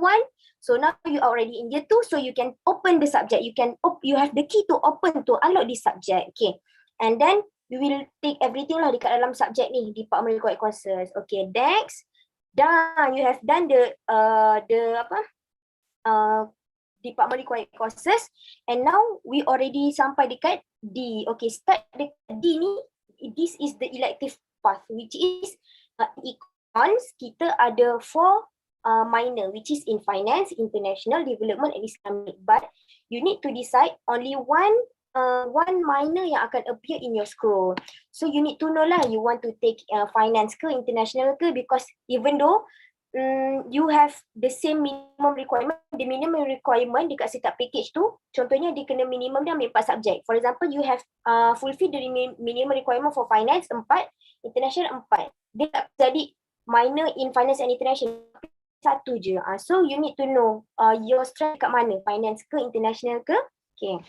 So nanti start on your year 3 and onwards until year 4, you can finish your minor lah. Okay, and then if you want to do internship, it will be optional. Internship for economics is optional. Unlike BBA and ISFIN and accounting, diorang wajib. But if you are an economic student, it is optional. If you want to do it, you can do it. Where your scroll we have this student graduate with experience. But if you don't do internship, your scroll will not appear lah with the experience tu. So even though dia hanyalah satu kataan, tapi dia sangat bermakna. Sebab nanti when you want to find a job, they will see, oh, this student already graduate with experience. That is an extra lah. Okay, next. Next. Okay, next, this is the elective package. Macam tadi kan, elective package we have for finance, international development, Islamic. So this is the list. For you to declare that you are minor in that package, you need to select at least 4. So if you really love finance and you want to specialize in finance, you can take all 7 subjects. But if you only take 4 subjects, it's enough for you to declare that you are bachelor in economics, minor in finance. Same goes to other elective. This one is for international. There is not wajib for you to take all 8, but if you take all 8 subject ni, means that you are really international punya, macam very good lah in the international. Tapi biasanya usually people, my friend, we will mix. Maybe this semester we will take 2 from finance, and then next we will and we mix with international package. Kita akan campur-campur sikit because we not sure either we really like this package, really like or not, because sometimes we in financial management one ni is easy, so we think, oh, easy, boleh ni, but and then when you come to financial management tu, alamak, sangkut. So that's why you need to take ada basic ni, macam ambil yang this awal ni untuk backup. So tak adalah macam nanti you drag your degree. Okay, this one for international package, this one for development, and this one for Islamic. Okay, that's all for degree in Econss. That is, sekejap mana? Okay, dia akan ada 4 years, tapi actually boleh habis in 3 years and also can be done by only 3.45 years, which is your semester will be somehow very packed lah sebab your credit hour will be higher than your friends. Okay, my tips is, okay, kita dah settle about academic and how to plan your degree life. I want you guys to see macam mana hidup sebagai degree Econs ni, apa yang kita kena ambil, subjek apa kita kena ambil, subjek apa, because nanti bila dah kena pre-req, semua akan macam mana nak ambil subjek apa dengan kawan, dengan lecturer siapa, kita akan jadi gelabah tau kat situ. So I really want everyone to tahu benda ni, tak kisahlah Econs ke BBA ke accounting, kena tahu benda ni. And if you want this PDF, just hit us up. Tadi dekat Sister Dayana atau minta dekat Sister Ana, minta and we will give this PDF and boleh start rancang daripada sekarang. Okay, so this is advice to everyone. Okay, first you need to confirm your passion. You need to know, do you like economics? Do you like theory? Do you like calculation? You need to know what is your strength. Kena tahu. Jangan nanti dah masuk Econs, saya masuk Econs sebab kawan saya yang sejak daripada saya SPM, lepas tu saya masuk asasi, lepas tu dia masuk Econs, saya pun nak ikutlah dia sebab nanti saya ada kawan. No, jangan macam tu. That is you yourself, not you and your friend. That is you yourself. Sebab yang akan belajar, yang akan buat assignment, yang akan quiz, yang akan exam is kita. Kita tak boleh bergantung pada orang lain. So confirm your passion. And then my advice is don't rush to end your bachelor in economics in 3.5 years because you want kita nak jaga CGPA. Formula kita nak jaga CGPA because there is my senior, dia dah grad and dia bagi pesanan yang sama dekat saya and I give the same advice to adik-adik, which is no rush to end bags in 3.5 years because if you end your bags in 4 years, it will be very nice because I so far saya tak ada ambil short sem. And all my semester only 15 credit hours, which is macam kita boleh balance lah, nak belajar pun tenang-tenang, nak join program pun tenang-tenang. So jangan rush, macam tak berbaloi. The difference is only 6 months, but the CGPA tu you will hold the CGPA for the rest of your life. So don't rush. But if you think you are capable to end your bags in 3.5 years, then go ahead. Tak ada paksaan. Okay, next, create your academic gang. Same as what Sister Diana have said just now. You need to have your academic gang. This is what I really do. And this gang yang betul-betul help us daripada year 1 sampai year 4 because we will have a lot of assignment and it is very hard if kita ambil orang random and bila dah kita buat assignment tu sekali yang ramai member-member ni free rider. That is the problem because assignment is give you the carry marks and the carry marks will give you your CGPA and your huruf pada subjek tu A, B, C. So for me, create your academic gang and hold them until you grad. Like myself, I have my academic gang 5 orang and every subject that we want to take, at least we need to have 2 from this gang. So we will ask, this semester, what subject you want to take? What subject you want to take? Okay, at least ada 2 orang, at least ada 2 orang. Because this is for the carry mark purposes, okay? And then number 4, please alert on scholarship. Okay, scholarship ni usually after the semester 1, a lot of scholarship for degree will be open. So this time, kalau you have seen any news that scholarship is open, share to your friend. Jangan je seorang-seorang. Share to your friend, share dekat group batch, biar semua orang mohon sama-sama berjaya. Okay, next, build your network. Okay, this is what I have stressed on tadi, awal-awal lagi tadi. Build network. Even though kita tak kenal, saya tak kenal adik-adik, saya tak kenal Miss Pija before this, but due to the network that we create, kadang-kadang kita sembang macam-macam tu pun, but that is connection, that is network, because we don't know maybe one day Syamsul, our MC, the Governor of Malaysia, at least, oh Syamsul, kita pernah jumpa dulu, at least we have the connection, okay? And then this connection is very important for the internship. For example, if this internship, jangan risau because internship nanti, department akan buat another talk, khas special for the internship program. Jangan risau. This one fikir dulu macam mana nak settle department required courses, kuliah required courses, and then after that, then only you can think of internship. And then there is a lot of tips that I really want to share. For example, I have my life schedule, but I know that we are running out of time. So if you want to know more about I have this life schedule which is just in A4 and it is selected tanpa sangat panjang. This one ni kalau siapa yang nak tahu boleh PM personal ataupun DM dekat IG ke, kita boleh cerita lain.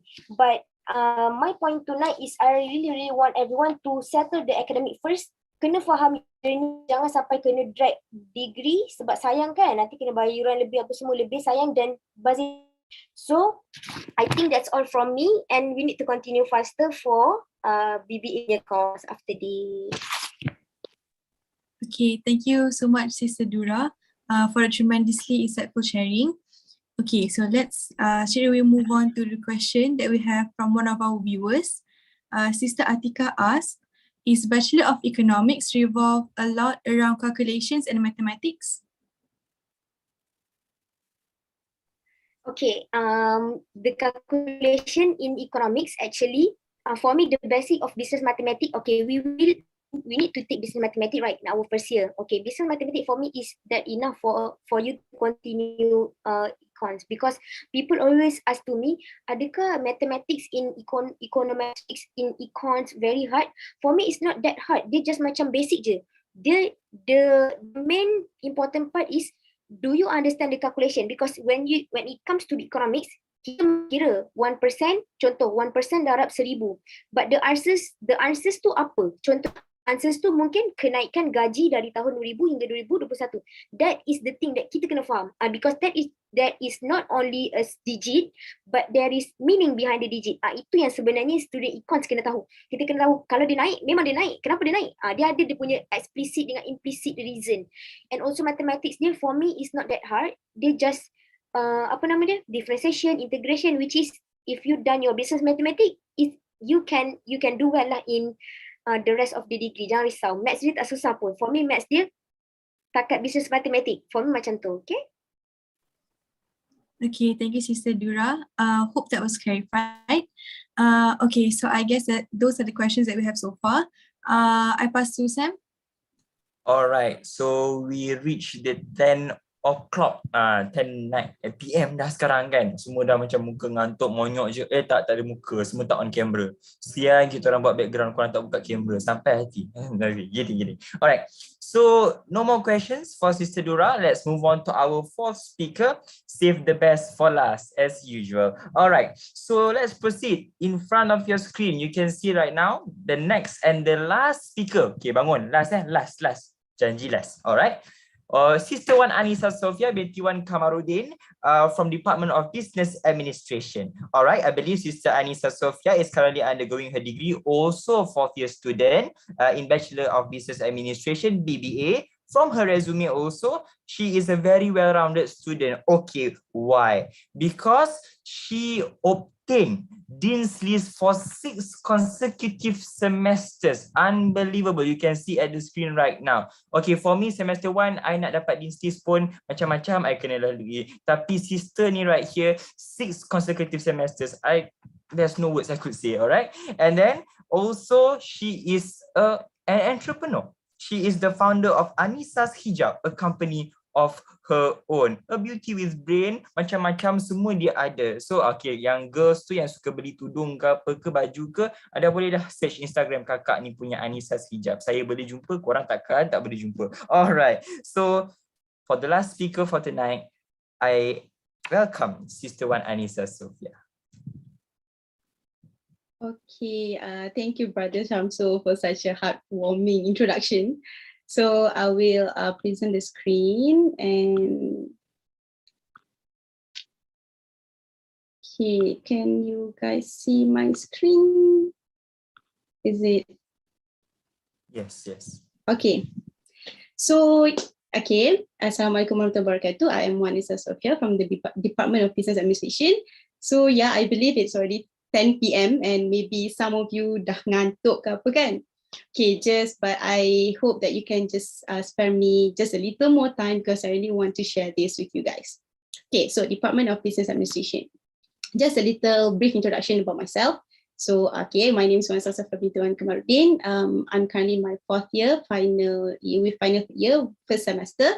I'm taking Business Administration, majoring in marketing.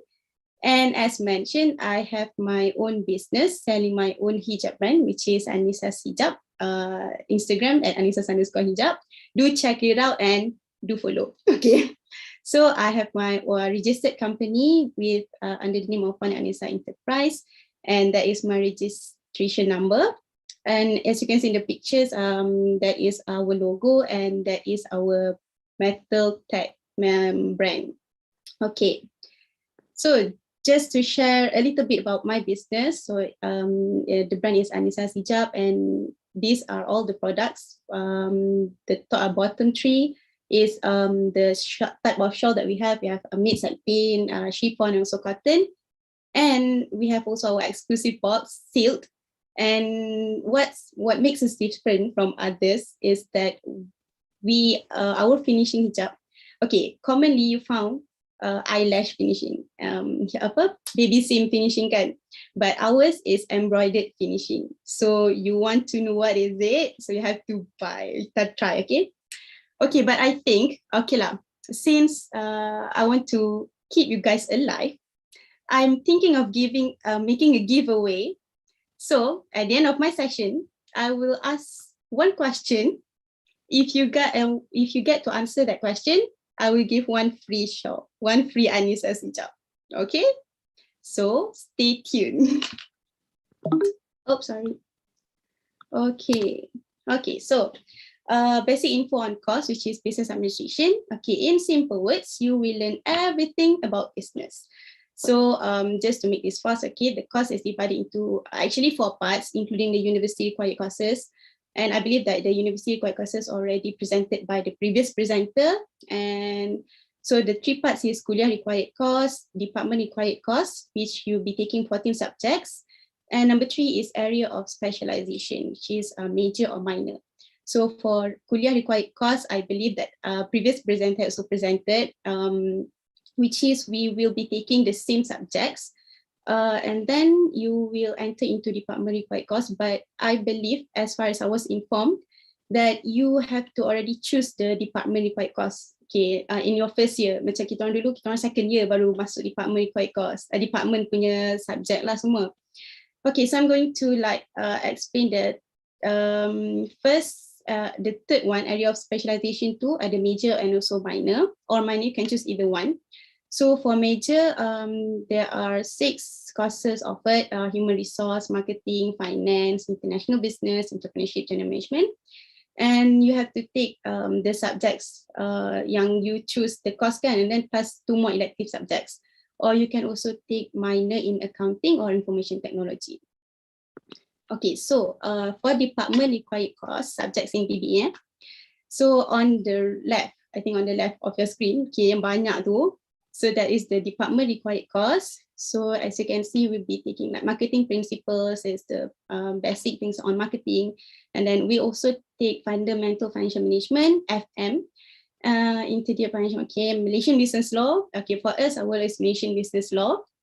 Entrepreneurship, okay, subject like entrepreneurship, it requires like application and also skills. The assignments and also projects requires you untuk create a business, online business, especially during this online kind. So you have one business and then you have to make sales and all that. And then decision science, operations management, organization behavior, business ethics, business communication. I think business communication is such a good subject because it teaches you like interview and then how you will be presenting depan orang kan, benda-benda tu penting for soft skills. You're not only learning untuk belajar exam atas paper je, but you can also apply. Okay, and management from Islamic perspective, human resource management, strategic management, international business. Basically, sebenarnya all the department required courses ni adalah the basic subjects that you will macam have the idea untuk what major or minor you will choose later. Okay, so for me, I'm majoring in marketing, business administration, majoring in marketing. So I will explain to you like specifically on marketing subjects because I believe later if you have your own choices, you will get the full PDF punya subjects yang you akan ambil lah. But for me, I'm taking marketing. So in marketing, okay, for major punya subjects, these are the macam wajib punya courses, 1, 2, 3, 4 and 5. 5 wajib punya subjects.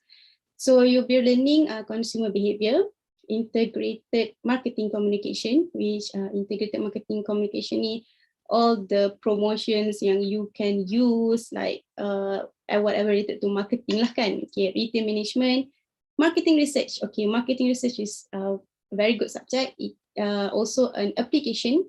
You have to do research. And sometimes, okay lah, maybe I'm not sure if you guys already like jumpa an article. If you jumpa satu artikel kan, bawah-bawah tu macam banyaknya numbers. Macam dia punya calculation semua macam apa benda ni. But then if you learn marketing research, barulah you faham. And then you will feel like unbelievable-nya aku boleh baca benda ni macam tu. Okay.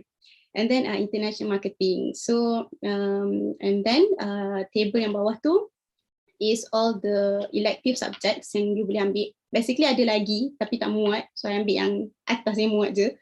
So out of all the courses offered tu, if you can see that I take 2 subjects which are bank marketing and also digital marketing. These are the elective courses that I took. And bank market, okay, digital marketing. Digital marketing is very interesting subjects. Okay, actually for this semester, it's not like this semester, actually this subject requires you untuk create 1 YouTube channel. Okay, 1 YouTube channel, you have to upload 10 videos for the 10 weeks, maksudnya 1 video every week for 10 weeks, so 10 videos lah kan. Okay, so mula-mula dengar, most of my friends yang register for this subjects, they were like, bila tahu je kena buat video, tiba-tiba next class dah hilang, dah drop the course. Macam tak nak lah, susah kan, you have to like choose one team, like nak buat cooking ke ataupun Shopee punya review ke something macam tu. So for me, okay, I look this as an opportunity for my business. Okay, so I was like, okay lah, fine, maybe untuk cakap depan kamera. Okay, actually because of this pandemic, kita pun duduk depan kamera je berapa kali record video untuk presentation, dah biasa dah sebenarnya kan. Okay, so I was like, okay lah, take this as an opportunity. Tiba-tiba daripada ada 3 orang kawan, tinggal I seorang je ambil gini. Okay, so I upload, I make a video about my business, like dalam tu my team is all about like tutorials and tips on hijabs. So mula-mula memang I feel macam hard lah. Every week you have to record your video kan, upload macam betul-betul YouTuber. So I come back to my channel, something like that. But then one of the most important thing, interesting thing is that it macam bukan saja untuk belajar, but you can asah your skill. Maksudnya your communication skill, your confidence, benda tu yang penting sebenarnya. As I mentioned, when you learn, you bukan belajar untuk exam, untuk paper, untuk dapat A. You want something that you can learn and also apply in your real life, especially bila you dah kerja, something yang you feel like worth it lah belajar susah-susah tu kan. Okay, so that's a little bit about the subjects. Okay, tips and tricks. Okay, tips and tricks actually, I divided into 2, which is physical tips and also spiritual tips. So we'll go one by one. Physical tips, okay, my first tips is you have to love your course. Okay, know what you want. Okay, macam Sister Dura mentioned just now, you jangan because kawan ambil accounting, kau ikut ambil accounting. You have to know what you love. Okay, actually, from my experience, okay, from my CFS, kita ada kawan kan, okay, friends. And then when we enter into kuliah, kita kena choose department. So most of my friends ambil accounting. And I was like, okay, I was like macam was lah kan ambil accounting ke. I love business, but at the same time I also love accounting. Accounting was my favorite subject when I was in my high school. But at the same time, I really want to be a successful business woman. So it's between 2 tau, accounting ke business. If ambil accounting, I ada kawan, tapi at the same time, tapi I tak boleh nak like belajar deeper on business. If I ambil business, I can belajar what I love, what I can apply, tapi at the same time, I macam hilang kawan. And after like discussing with parents and then macam kita minta doa kan, I was like, okay lah, maybe this is the best decision, I decide untuk ambil business admin. So berpisah lah dengan kawan-kawan. Tapi tak apa, we can sentiasa create new friends and who knows, macam kawan I yang baru kenal masa business admin, tiba dia jadi best friend sekarang. I mean like, we meet new people kan. So okay lah.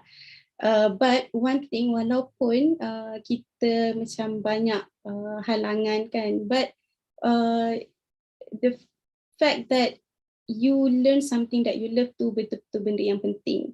you will feel stressed out semua tu, it's normal thing for students, but your stress akan rasa lain. Dia akan rasa macam walaupun stress, but at the same time you tak adalah rasa, maybe dah kalau yang ambil subjek yang tak suka, dah lah tak suka, stress pula tu, rasa macam terus gone. But at the same time, okay, and to know what you love, you have to feel macam bila you belajar subjek tu, you have to have that one feeling yang macam, oh faham, ataupun macam what I'm going to learn today, something like that. So it's okay, that's the first tip. And the second tip is to understand the subjects, avoid memorizing. Okay, actually this tip relates to the first tip. Okay, understand the subjects, avoid memorizing. So kalau you minat, you will automatically understand the subjects. You automatically like want to know more. You will have the ability to apply what you learn. And if you memorize, okay, memorize. Sometimes memorize also macam berjaya kan. Tapi benda tu tak memorize after you jawab exam, you pun lupa. So macam itulah selalunya. Okay, the third tips number 3 is to be patient. Be patient ni I was talking about teamwork sebenarnya. Sometimes dalam team, you will have that one team members yang macam mana dia ni silent reader kan, siapa-siapa yang silent reader tu at the same time berubah lah ya. Kesian orang lain. Okay, but being us yang sometimes leading the group kan, we have to be patient. Jangan, okay, maybe we are macam mad dekat orang tu, tapi try to talk to them slowly, sebab apa yang dia buat akan memberi kesan juga pada markah kita. So try to slow talk and jangan macam marah terus. Okay, try to be patient, and at the same time, on the other side, responsibility to the person yang macam saya cakap tadi, the silent reader ke apa tu, be responsible towards others. Kalau kita kata kita mudahkan urusan orang lain, Allah mudahkan urusan kita kan. Okay, and then the last, the keep everything organized. Okay, so for this tip, I will explain more on the second slide. The next slide. Okay, so this is how actually I keep everything organized. Okay, as you can see, I have a table calendar. Calendar yang traditional calendar tu. I bought this on Shopee. Comel lah, warna pink lah, warna apalah, banyak lah. Okay, so as you can see, this calendar, dia punya square, punya space is quite big tau. Untuk you put like the important dates, important things yang akan jadi pada date. So like submission, strategic management, contoh submission, subject business law. And then for me, it feels macam satisfying when you can like cross the date. You can actually, okay dah habis hari ni, and then esok tak, hari lagi tinggal, something like that. So this one will be on my study table. So you can kira ke apa semua kan. And then for the macam sebelah dia tu, semua tu is on my phone. Okay, because we know macam online kan, we tend to spend more of our time dekat phone. So it's important for you to have this also. So from my point of view, this is the notes. I will pin 3 notes, which the first one is to-do list. Second one is important dates. Yang third tu, Anissa sekejap order details lah, senang nak cari apa-apa. Okay, so pin, okay, 3 to-do list, important, 2 lah untuk korang. To-do list, important dates. Okay, so for to-do list, actually I will like macam plan for that week. For example, okay, this week, apa yang I plan? Okay, for example lah kat sini, okay, video internet marketing. Internet marketing tu digital marketing, which is the YouTube I mentioned just now. Record video internet marketing, and then video retail management, assignment, something like that. All yang you plan in actually for 1 week only, that 1 week ahead ni. And then bawah tu sikit, I will like make a section untuk more detail tau. Macam contoh, if you guys can see, contoh lah the last two dekat to-do list tu, I put like LR retail management and LR internet marketing. That's like just macam simple tau. So dekat bawah section tu, I put more detail. LR internet marketing tu pasal topik apa, something macam tu. So like they will be both in one page lah. So macam you just scroll macam tu. And then for the important dates punya part ni is like more to whole punya semester. So Saturday 25th December tu meeting, and then apa benda. And then for 2022, macam you dah plan tau the whole date, apa benda submission. Because sometimes lecturer dah akan bagi apa benda bila nak kena submit semua tu. So this really helps me because sometimes kadang-kadang kita nak tidur baru ingat this week ada submission apa, so kita pun terus tengok kat phone because I believe everyone pun mesti ada dengan kita 24 hours. Okay, so it's important to have, I mean like both lah, satu for the physical punya macam calendar tu untuk you just be more alert kan, and then at the same time something yang always be with us so that you can always check. Okay, so that's for physical tips. Okay, spiritual tips. Okay, I believe physical tips is different for each and every one of you. What may be applicable for me may not be applicable for you, and each one of you maybe have your own method. But for spiritual, everyone will have only one, which is Allah. Something that relates to spiritual lah. Okay, so first, my tips on spiritual is to intention, to set your intention right. Okay, you pergi university, you nak belajar, you want to gain knowledge. Okay, that is itu benda yang paling penting. Kalau kat sini tu betul, insyaAllah Allah akan mudahkan. Okay, so number 2 is attitude, which relates to adab and also akhlak. Okay, so attitude ni, I think you guys also have the idea on what attitudes means kan. Maksudnya your relationship with Allah, your relationship with your parents, your lecturers, and even your friends, other people kan. Benda tu penting. You don't want to ada orang tak suka dekat kita dan benda tu akan memberi kesan kepada kita dalam bentuk yang kita tak nak lah kan, benda yang buruk. So benda tu penting. And the third one adalah the concept of usaha, doa and tawakal. So usaha is in terms of physical effort just now and all the methods yang you rasa sesuai untuk you. And also usaha juga in terms of spiritual ni. You bukan je macam belajar tapi solat lambat macam tu tau. That's also parts of usaha. And inline juga dengan doa and also tawakal. So doa dengan tawakal ni actually it goes sekali tau. Dia bukan macam you doa lepas tu nak pada satu tawakal. So doa ni sentiasa. Okay, actually I also have a story. In my last semester, it was quite hard for me, subjects I took pun macam banyak. And then the papers were very hard, ya Allah, I don't know lah why. But masa exam tu I was like, macam rasa macam tak ada hope tau. So macam all susahnya paper ni. And then, as Sister Diana mentioned, you have to ada kebergantungan tau. Always you have ada that belief yang Allah akan tolong you. Even if you rasa you dah tak boleh buat, tapi you still have the doa tu. You can doa. And Alhamdulillah, I get to maintain my CPA at 3.97. And also, this was also unexpected. I was awarded as top 1 scorer of my batch last semester. So that's how it works sebenarnya. Even though you rasa tak boleh buat, tapi sebenarnya mungkin kita rasa tak boleh buat, tapi bila kita put the doa, the trust in Allah, sometimes bila you tulis tu sebenarnya Allah dah gerakkan tau. Kita rasa tak boleh buat, tapi benda tu mungkin betul. Okay, so that's on tips lah. Okay, so this is for extracurriculars. Some of the extracurricular that you can join is, okay, first obviously the council dalam tu I believe you guys pun tahu all the positions semua kan. And then Entrep week, business administration always macam do Entrep week for every semester. You can join to the committee. Dulu masa sebelum COVID, we during Entrep week ni we will have like stall jual dekat business compound dekat Kenms tu. But sekarang, okay, of course it's online, all digital marketing, digital punya shopping, online shopping. So dia kat situ lah Entrep week dia. So and also social entrepreneurship. This is like a competition where social entrepreneurship ni, SE at UTC tu is social entrepreneurship, university to community.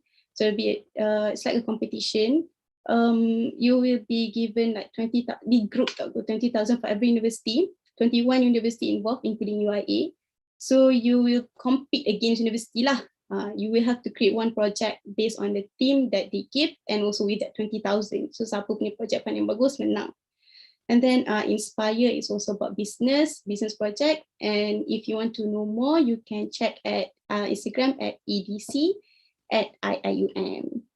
So, okay, that's all from me. May Allah ease your journey and good luck. These are all contact number, email address, and if you have any question. Okay, so as I promised earlier, okay, if you guys get to answer this one question, I will give one free Anissa Sijab. Okay, I think I read from the chat box lah. Apa dulu? Okay, so okay, I am majoring in what? Yeah, it's MC dah jawab.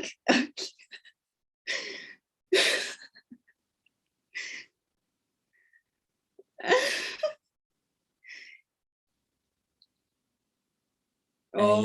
Yang Pija Yusof tu tak payah layan. Included tadi. Tak payah, Miss Pija tak payah. So, should I proceed to Miss Pija ataupun we want to open it to the participants dulu? Okay, participants. I am majoring. Kasih dua. Oh, Dura kasih dua. Okay, come on. I think I saw one, but it's dia macam dekat tapi bukan. Tu sana, it's a subject. Yang you mentioned it's a subject. I'm majoring in what? Teka lagi. Dah dekat dah tu, tapi itu nama subjek.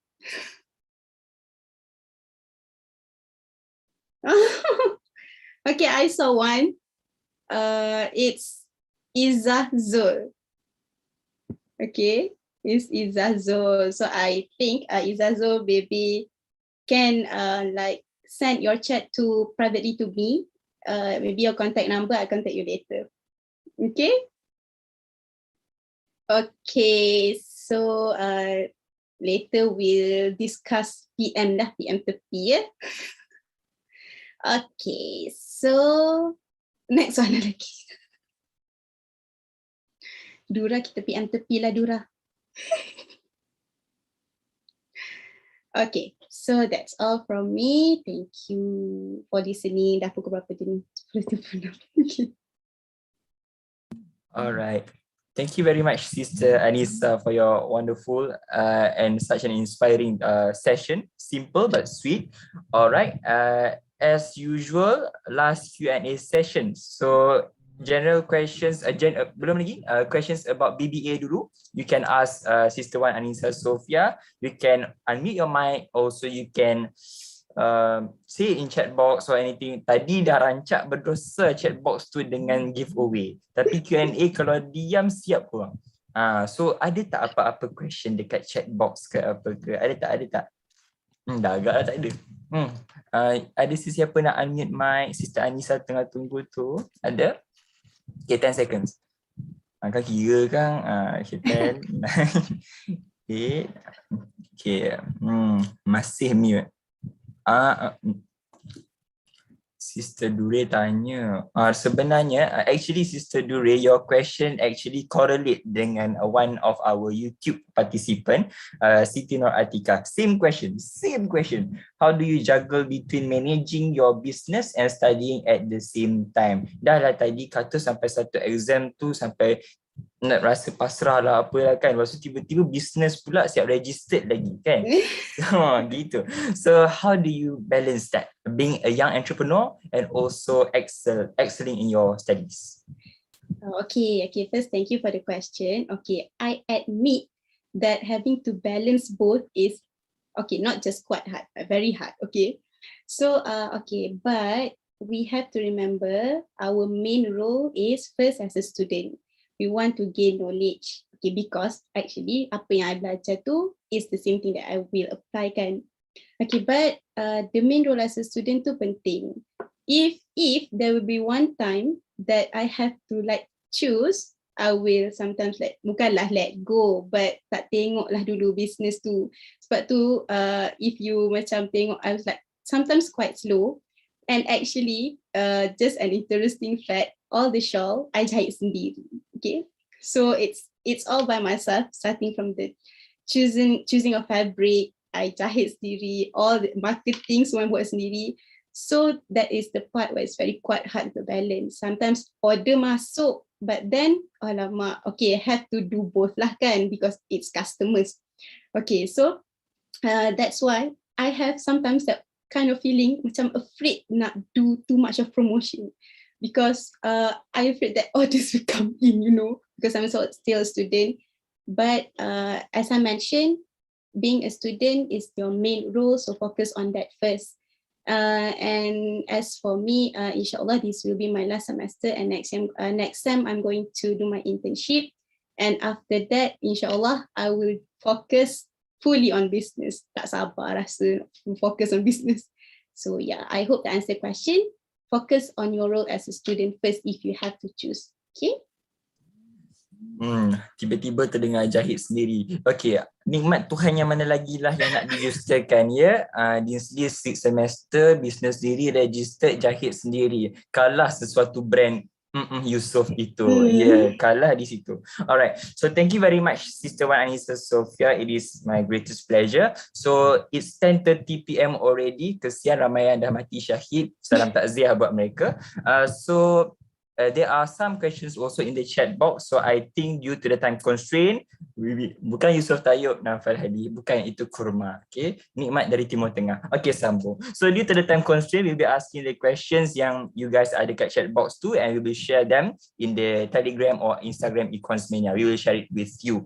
Alright, sorry because tak dapat answer all the questions, but fret not, check your Instagram, Econss Mania Instagram account for those answers. Okay, so let's wrap it all up. So Sabrina, the ball's in your court now. Thank you, Sam. Okay, thank you so much to the 4 of our speakers tonight, Sister Ahna, Sister Diana, Sister Anissa, and also Sister Dura. It was a pleasure to have you guys, the amazing speakers with us tonight. So this concludes our webinar. Thank you for attending. We hope that you guys learned a lot. Not only that, but also hopefully all the inputs that you've gained today can be applied in our future undertakings. Before we leave, I would like our kind